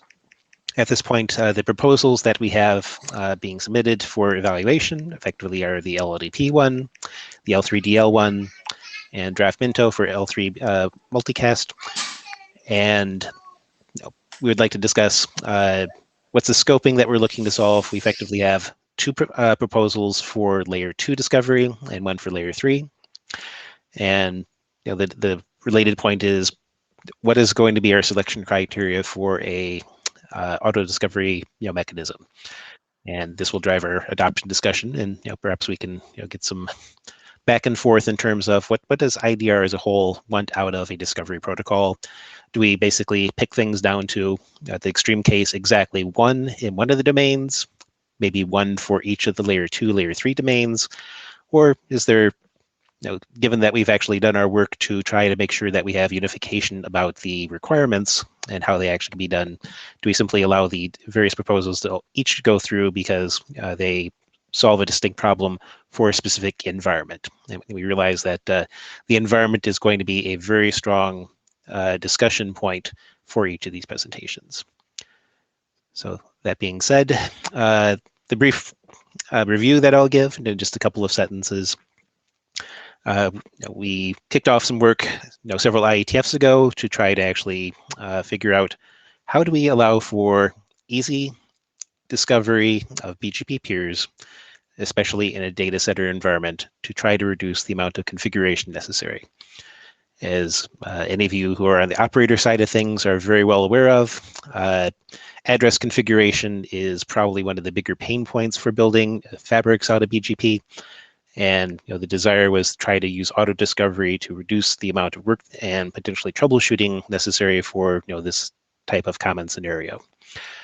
We ended up with a design team to work through the various requirements, and the design team draft is available for review. It was updated as a refresh for a couple of days ago.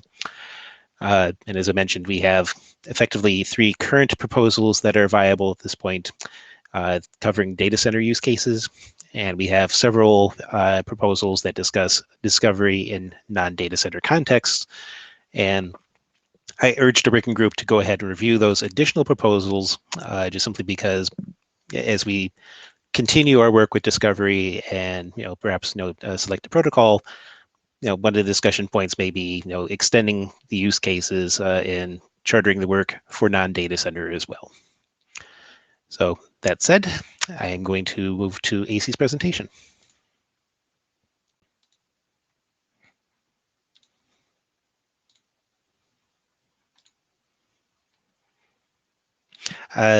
Before I kick off AC, I see that DJ and Kayer still have your hands raised. If you had a question on the AutoConf topic, please unmute and kick that off.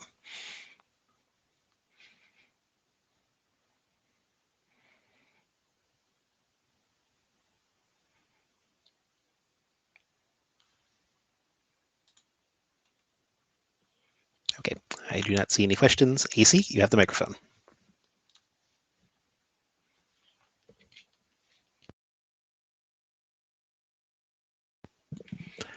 And you'll need to share your microphone to do so.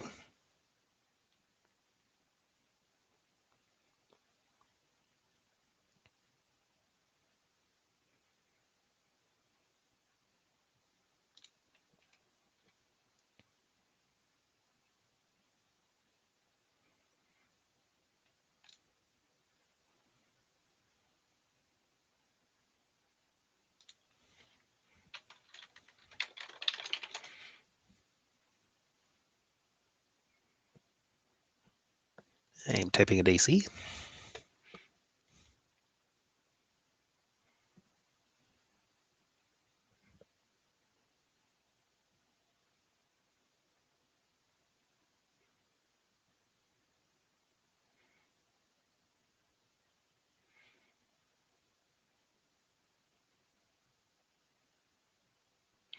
We'll give AC a few more seconds to try to resolve his microphone issues, and if not, we'll flip over to the second presentation and come back to AC.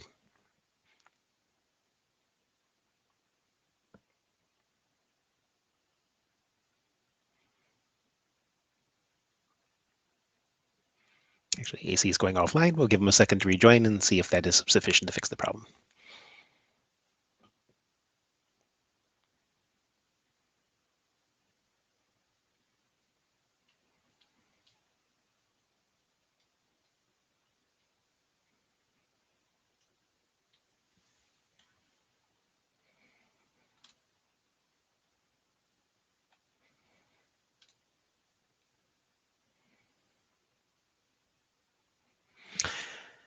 Okay, AC has not rejoined. We'll switch to the second presenter.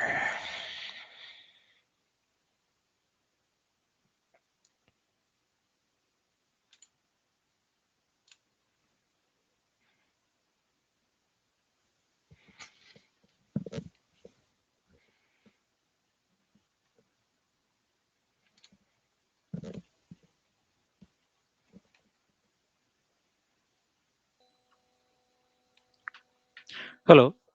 Hey, are you able to hear me? We can hear you, Minto. Oh, thanks, Jeff. Hey, I'm Minto. I work for Juniper. Okay, I'm ready now. AC, let's come back to you, but we can hear you now. Yeah, fucking mediocre. I agree. Minto, please continue. Thanks. I'm presenting this on behalf of me and Shiva. Jeff, next slide, please. Thanks.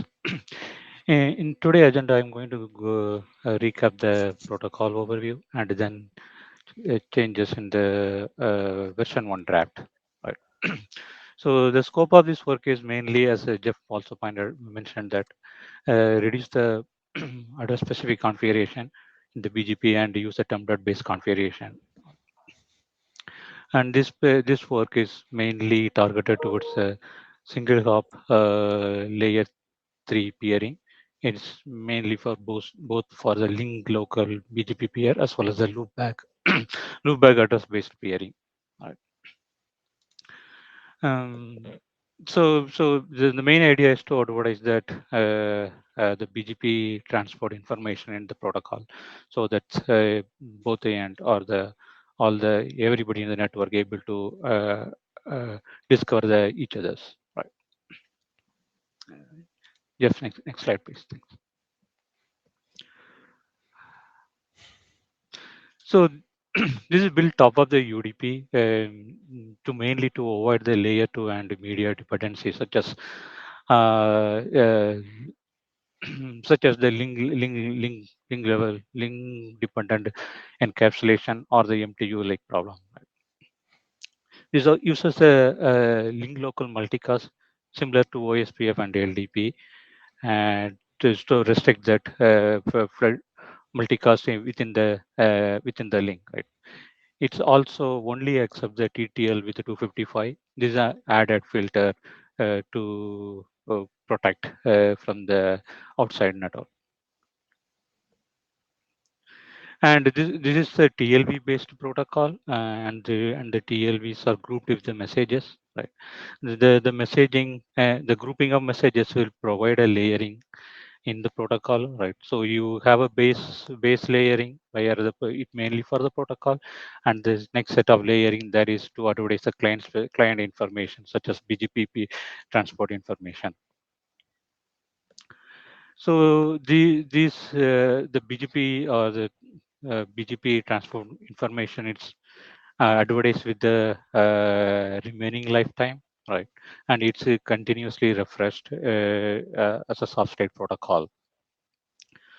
The remaining lifetime is purely sender driven, right? So yeah, so what does it mean is every node can advertise their own their own lifetime based on their scaling characteristics, right? So this kind of asymmetric lifetime advertisement driven by the sender will provide a greater number of scaling to provide a greater number of scaling, right? So in a network segment, right, one node could advertise 900 second, another node could advertise 30 seconds based on their scaling and other configuration in the box, right? So the advertisement sender also can refresh not only that when the timer expires, it's also refresh during the interesting events such as it during some new neighbor coming up or or sudden link changes, right? This will help to quickly discover during the coming up or some of the interesting event happen, right? Also, this will not provide any down or liveness detection to the BGP. It will just provide a service discovery to the BGP. Jeff, next slide, please. Thanks. So, so the protocol or the PDU types are grouped in the couple of layers, right? So one is the top level PDU header that will identify the whoever sending this and the version and the PDU length, right? This is overall the PDU, right? Then the PDU have a message, right? And the message have a TLVs, right? In here, the the identifier is basically identify the sender across the links. Let's say you have a parallel links and you want to identify who is sending it out, right? And this identifier will be helpful to identify it, right? And the identifier can be either router ID or the BGP ID. It's not the protocol recommend the router ID, and but it can the BGP ID also can be used here. So this version, right? The version 1 defined two messages, right? One is the base message. The base message is mainly for the protocol operation, and the second message is a BGP transport information as a message. Next slide, please. Thanks.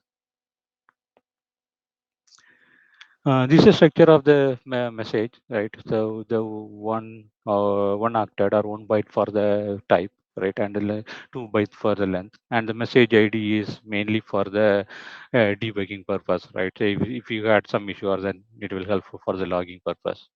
So this is a grouping of the TLVs. Thanks. And next slide, please. TLV is a typical, right? So one byte for the type, and the length is again 2 bytes, and then value followed from there, right?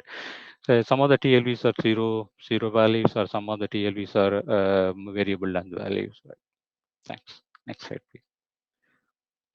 So one thing about the TLV is, right, the semantic of the TLV, right, it is under the group, right? So for same group or two different group can that same TLV number both have a different meaning of it. Right?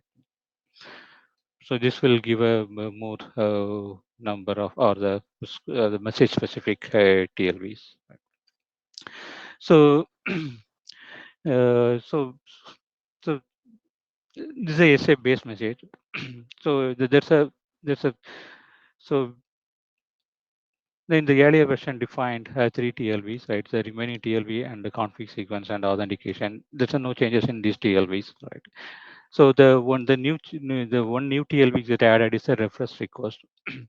So this will be useful when the process restarted and it want to get quickly figure out what is the remote and for information. Then it can attach this reference request so that receiver will send out that information, and this will help to quickly again rediscover that peer. This was this is land during our implementation that some of the cases the remote end may not able to identify that there's a new peer is coming up. So that's the reason for this. That's the reason for this request. Thanks. The next slide, please. So, so there's no changes in the security TLV or authentication or TCP MSS TLV. That's our remain same, but we remove the transport preference. The transport preference information now encoded with the address information. So we changed the local address from a single address to address list to accommodate multiple IP addresses or multiple peer group in a single interface, right? So that the address list have a couple of bytes attached to it. The first one is for preference, and the second one is for a flag. The flag will indicate that that the local address is a loopback or not. That is only flag defined with the version 1, right? The preference is a 4-bit value that that so that sender can put it on the value, and the lowest value will be probably used in the receiver to figure out what is the preference of the sender. And this also have a both V4 and V6 have a two different TLV type to accommodate that address list. Right. There's a change in the link address also. So earlier version only added the V4 and V6 address. This version also added the MAC address along with that. This will be useful in the case of non-subnetted network in place, and along with the loopback-based peering sessions are established. Right. This MAC address will help provide a helper route kind of information that can be used by the reachability of the remote end. Okay. Next slide. Yeah. So we published the version 1. Published version 1, and we like to get the comments on that version. Thank you. Okay. Do we have any questions about the proposal here?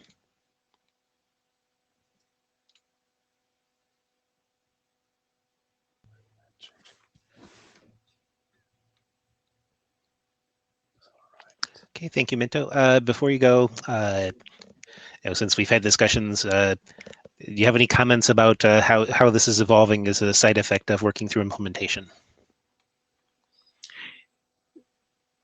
So that's a version 1 changes, right? We removed the so we changed from the address to address list, right? And also added the MAC address on there, and that is because of our prototype implementation. Okay, thank you very much. AC, you have the next presentation, unless you have questions for Minto. Can you hear me now? We can. Oh, great.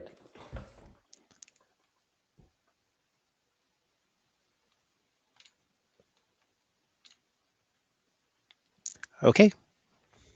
Okay, this is quite old proposal. It's been around for around at least 3 years now. And I'm working on this draft with Kayer, Sean, Jeff, and Shahu. Next slide. We started with these basic requirements, mainly as Jeff alluded to, towards the data center. We want to support BGP router discovery. And we want to support both peering on local and loopback addresses.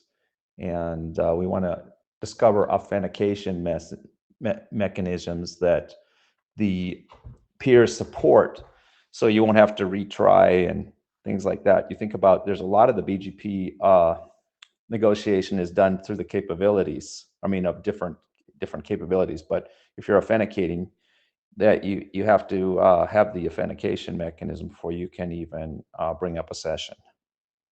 And one thing that we added was explicit signaling of parameter changes. This is needed so that everybody who's receiving these updates doesn't have to compare the new and old information every time to determine if there's any action they need to take. Next slide. It uses LLDP, Link Local Discovery Protocol, from IEEE. This is from the whole IEEE protocol suite. And we looked at it, or I originally looked at this, and I found out that IANA already has an IEEE already has an organizational unique identifier for the IETF. And this will allow us to put our BGP discovery TLVs and advertise them in the LLDP advertisements, or PDUs. All we have to do is have a registry for the new TLVs that we're going to advertise. Okay, next slide. We allow multiple different peering addresses for different SASE, so you could support the BGP. I forget what RFC to do if you want to have different different sessions on different addresses for different SASEs. The local AS, the BGP identifier, a BGP group ID.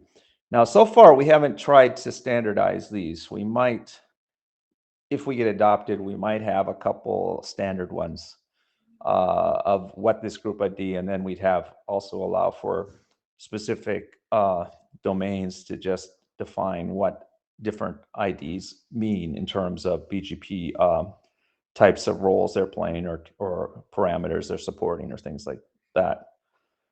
We also have all the authentication supports, and we have the three main, the MD5, TCP/AO, and the use of the time to live with the GTSM. Support a keychain name also for, there's a lot of implementations that support keychains so that you could not only say what kind of authentication you use, but say which keychain to use for that authentication. And we allow that a local address for next hops for adder families other than the peering AS.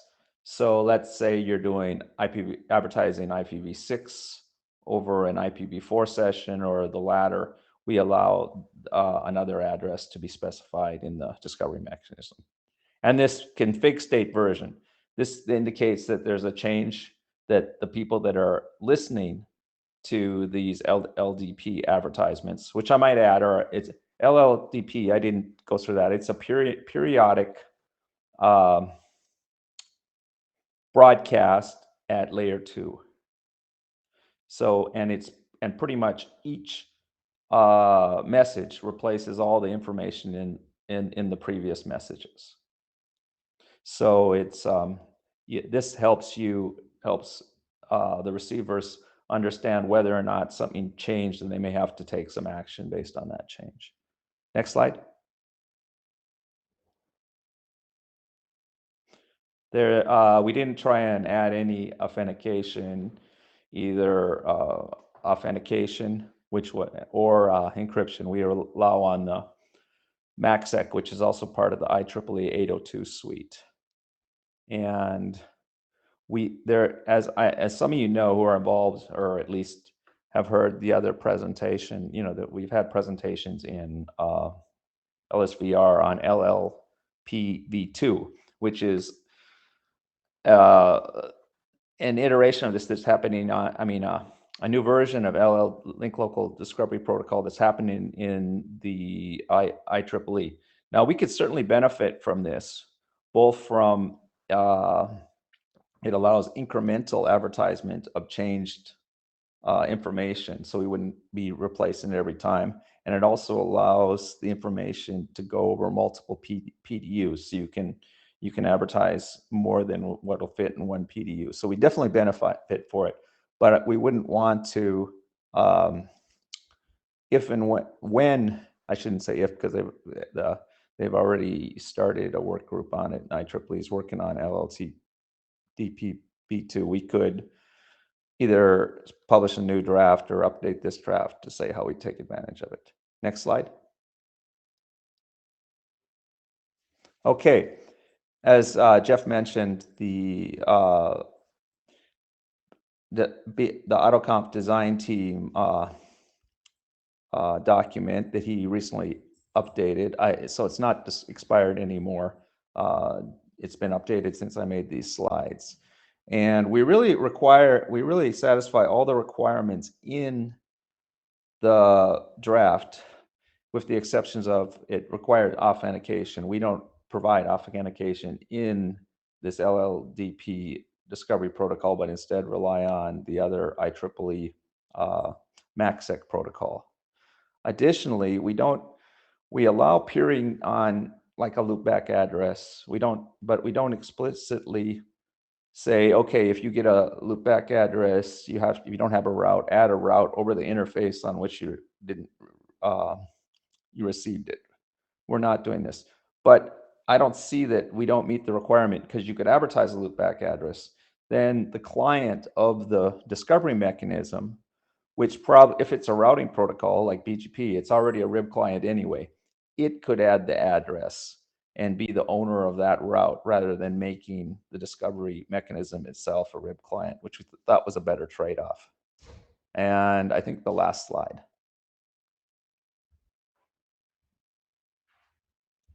Yeah, I was going to see, like Jeff also mentioned, we got maybe, depending on how you do it, I think we got, I think we got 4 different major, different proposals, including the Randy's protocol that's being standardized in his link state discovery protocol. I'm drawing a blank. I can't remember what he calls it again. L3DL. L3DL, yes, we got that. So we got 4 different proposals for doing BGP auto discovery right now. And I also going to mention that Nokia has a rudimentary implementation. Why I'm saying they don't support everything in the draft, but they had kind of independently thought, well, we have LLDP on our switches. This would be a good thing to do. So, and then I've also heard of another switch vendor that has an implementation as well. I haven't talked to them, so I won't, and I haven't heard them say it. They've only told me, so I won't say their name. It's not Cisco. And that's it. I have one more slide that has how it works, but you can look at that. I've gone through that in other IETFs.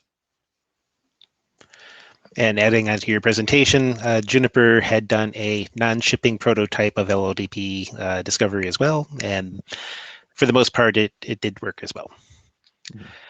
A point that I think is worth discussing about LLDP, partially as a contrasting point that's explicitly raised over in Draft Minto.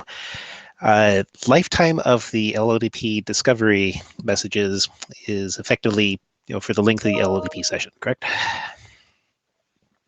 That's correct. Right, so that's definitely a consideration for comparison and contrast as we move on to other things.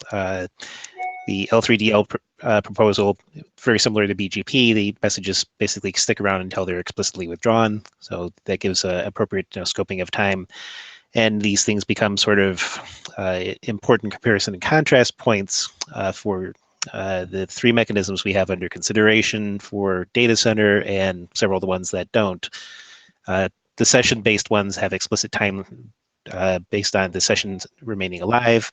And for the ones that are like LLDP and Draft Minto that are shout into the wild, to some extent that's a little less clear. Draft Minto does it via timers, and LLDP does it via fate sharing to the LLDP session. I might have said that wrong.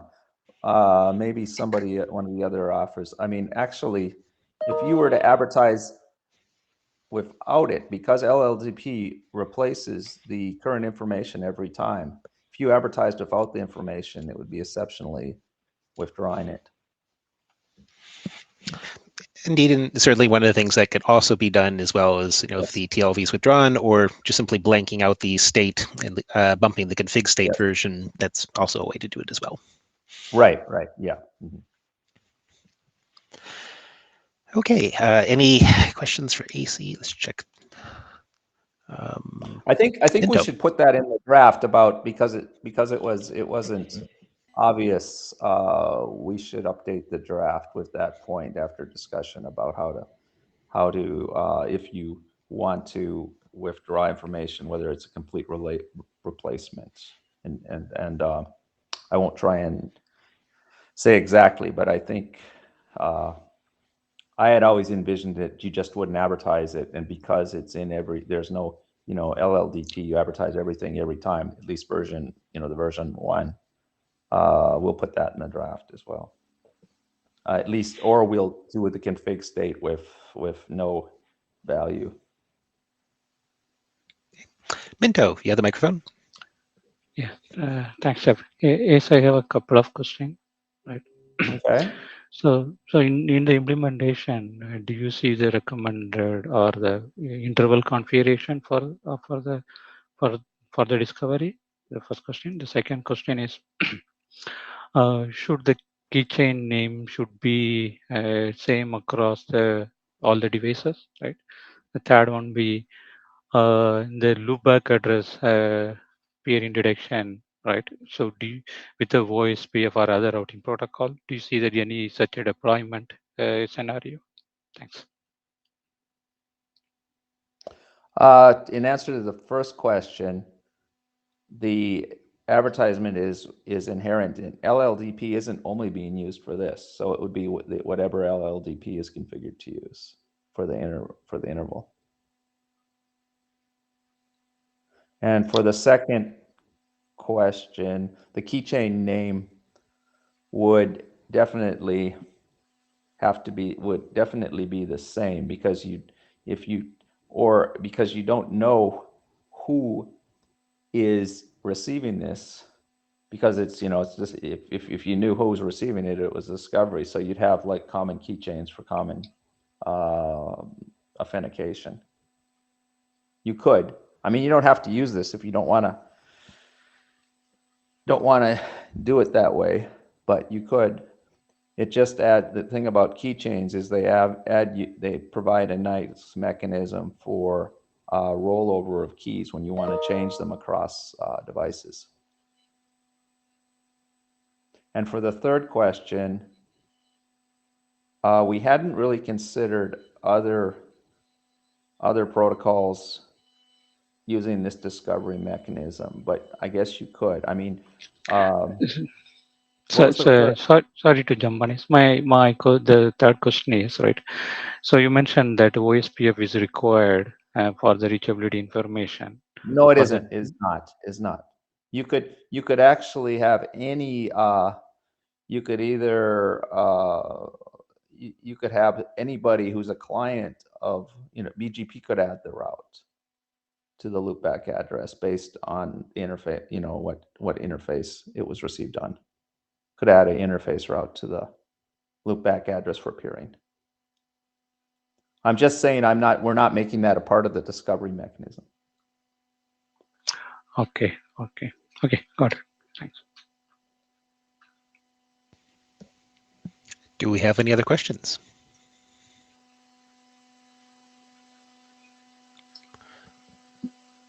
Okay, so thank you, AC. So where we're at in this process, we've gone through a lot of iterations for the requirements. We've distilled things down to the protocol proposals, and we've actually seen the proposals evolve to take care of the requirements. We're at the point where the working group needs to begin discussion about what do we want to adopt, and I'd like to hear any discussion people have. Do we need exactly one domain that we're going to want to solve, L2 or L3, or do we actually find that this is likely to be something that we would want a solution per domain?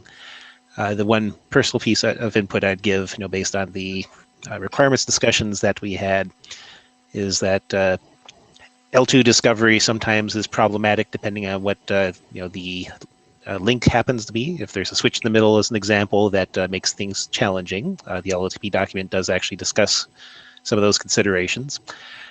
And anything that is strictly L2, potentially is not extensible at a future date for L3 for non-data center cases. So does anybody have any comments on this specific topic?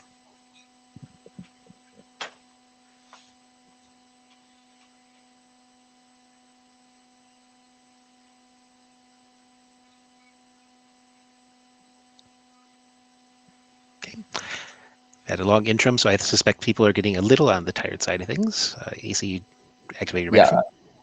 I'll say, yeah, I think there are other applications of LLDP that have to deal with a switch in the middle. I mean, I could check with somebody who's more of an expert on that. So I don't think that's a problem. I wouldn't be an offer on it if I didn't think the simplicity of the LLDP solution and the fact that everybody already has LLDP and you just need, a signaling, the internal linkage between the different subsystems to support this. It makes it pretty simple. Yeah, we've actually had prior discussion. IEEE basically tells us just use a different style MAC, and that takes care of the scoping problem.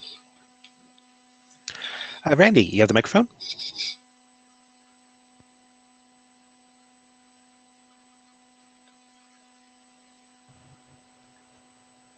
Do you hear me? We do. Okay, L3DL addresses the switch in the middle problem using the standard MAC solution. That's all I got to say. Okay, thank you. And Minto, did you have final comments?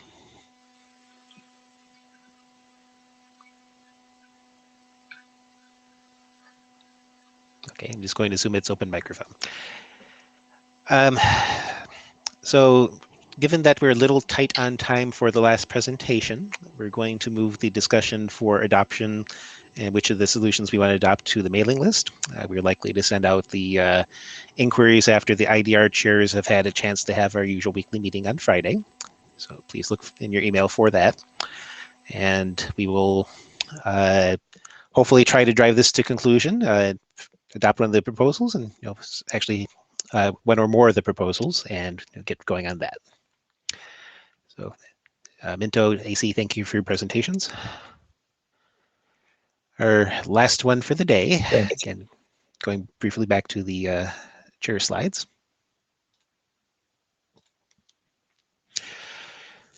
So for FlowSpec v2, again, a brief reminder of what we're actually needing to do here, and Sue and Donald will be giving us an update on where the work is right now.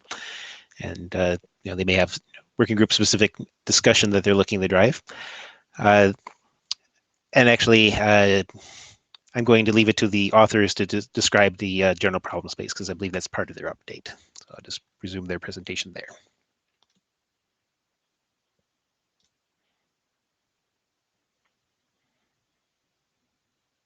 Can you hear me while the slide's coming up? Okay.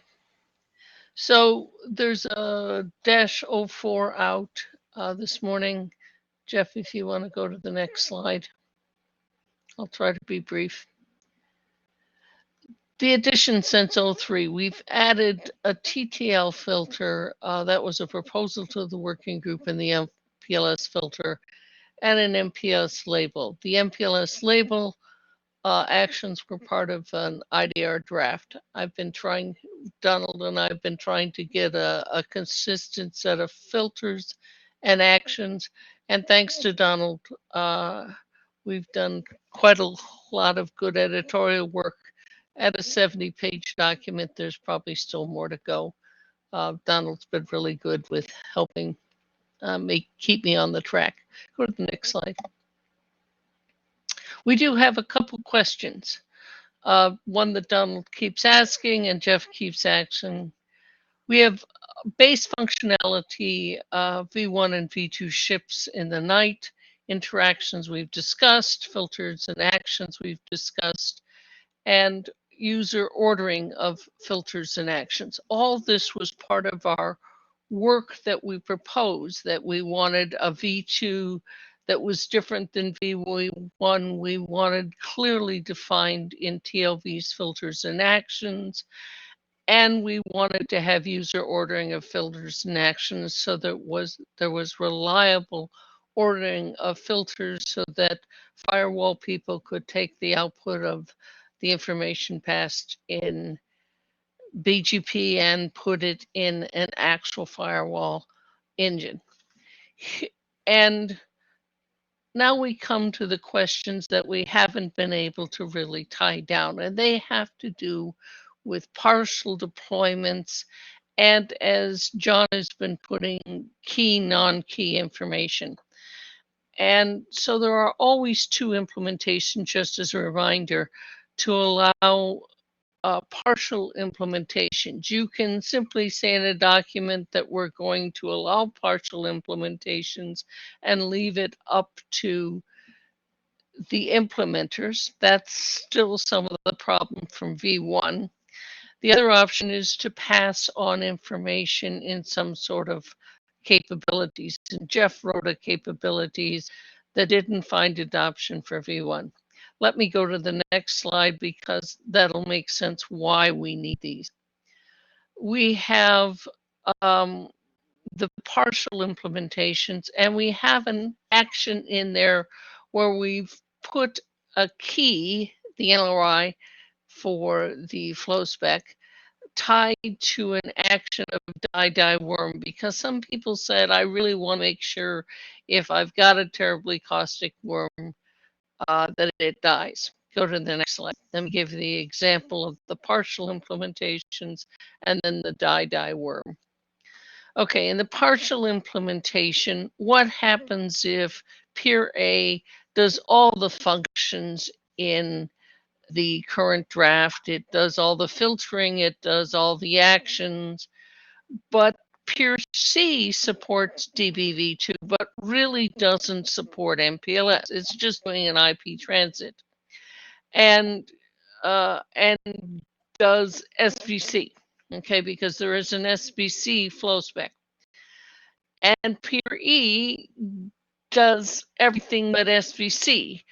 Those are reasonable cut downs to the full functionality based on the fact that BGP peer is not associated with a filtering engine.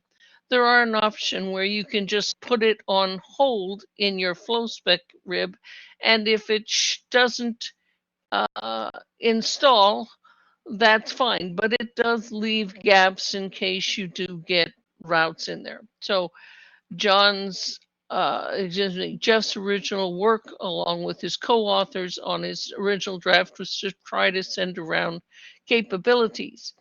In this case, if you have functionalities which are different, maybe you just keep it in the flow spec. That's one option, but it's a discussion we need to have about partial implementations.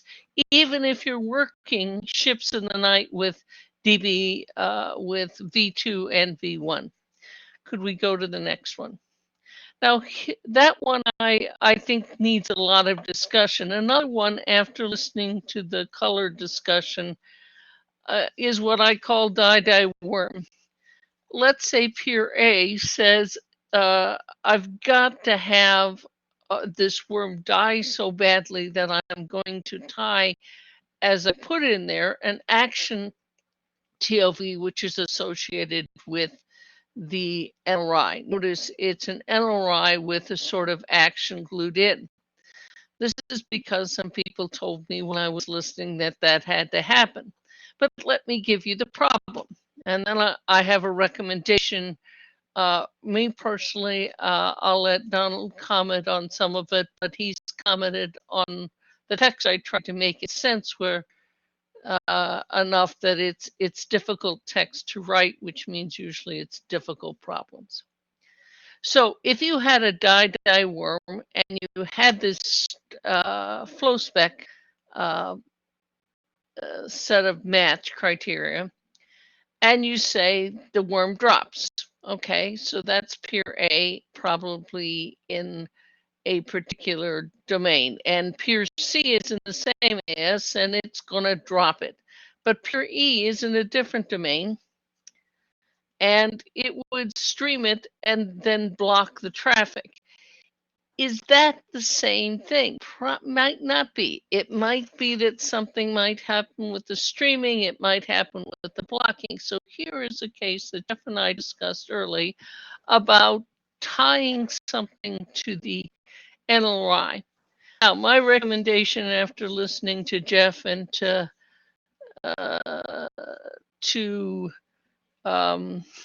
John talk about tying things to a keyed value that are non-key valued, and an action is a non-key value, I would sort of want to pull this out.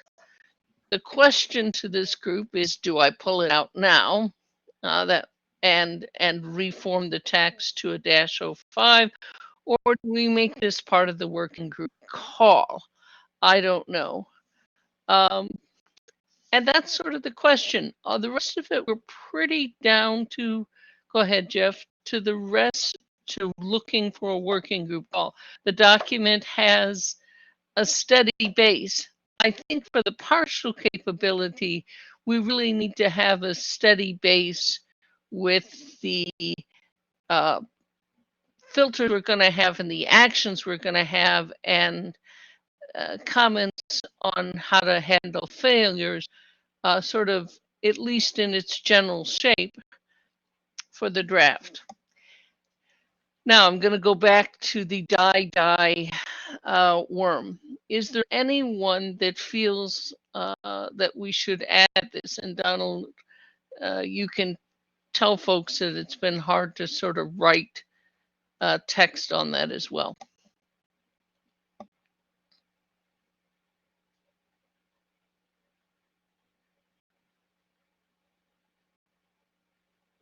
Yeah, I agree. It has. I don't ahead. have any other particular comments other than what you said. Okay. Yeah, I mean, I'm not sure about exact actions that you're talking about here. If it is something related to flow spec redirect to IP, or carrying labels for VPN flow spec routes, then I had some thoughts on that front. So I was thinking that we should scope that kind of forwarding scoped information based on a next hop attribute. And I had some thoughts in this draft where we can use this multi-next hop attribute to carry labels or maybe newer actions for flow spec, which can be scoped on the attribute level rather than keeping this in the NLRA key. I first of all, Kaliraj, Jeff, we go back to the die internet worm one. Okay, this is simply tying. I don't think you're talking about the specific worm case where we're trying to glue it as an embedded idea. I think, go back to more, Jeff, that you're really asking me about the links to more toward the front, Jeff, one in from the front. You're really asking me about what sort of NLRIs are in there. All of the NLRIs that are in there are related to V4, V6, TLBs in those formats, MPLS labels. There's a separate drafts for VPN labels. So I think this is a fairly complete solution because we've gathered all the flow spec good work from everyone else and sort of tried to be editors as we collected it. As to actions for all of those, there's pretty much an action. So if you can give me a little more feedback, we can do that before, or maybe we should just take it offline, which is best for you. Yeah, I think we can take it offline. Yeah, I was just saying that having the actions not in NLRA is good as much as possible, but there may be something that's already there, but we can take it offline. Right, and take prior learnings that we have from things. So we have the interface set, which document, which is a working group document, but it's been basically in zombie land for a while. We need to actually finish that off, and incorporating the learnings from that into FlowSpec v2 is part of the stuff that's in Charter. The challenge that that document had when the authors were working through the problem space there is that interface set is somewhat similar to our discussions about what's the semantic of a color and how that may be tied to a given domain. The same thing's true for the semantic of an interface set, which is just basically a generic identifier for a set of interfaces that are tied to given behaviors. So it could be like domain 1 may consider value 1 to be customer facing interfaces. Domain 2 may consider value 100. So the challenge becomes, how do you deal with migrating things between domains, and what does that do to your protocol? the discussion that was sort of clear at the time was that behaviors that need to change on a hop-by-hop basis, forwarding from one domain to another, because theoretically FlowSpec does allow for sending from a customer provider to internet service provider. If you need to change a behavior, you really can't put it in the NLRI. The comment that was in the chat thread of basically transforming a route from one to another as it crosses any sort of boundary without also leaving the address family leads to several well understood classes of BGP problems where you no longer have the same route really existing for tie breaking consistently through the domain. And we already had that in FlowSpec in some sense because our canonicalization rules were problematic in some cases. Christoph had good comments about that. So what this means is that anything that's expected to need to change can't be an NLRI key field. It also means that we have to figure out what to do about carrying along with us, whether that's something like the example interface set is a extended community, whether it gets encoded in something like the new multi-next hop attribute. One way or the other, it can't be the key. Where we go from there is part of the partial deployment conversation, and also how do you actually have one domain talk to another?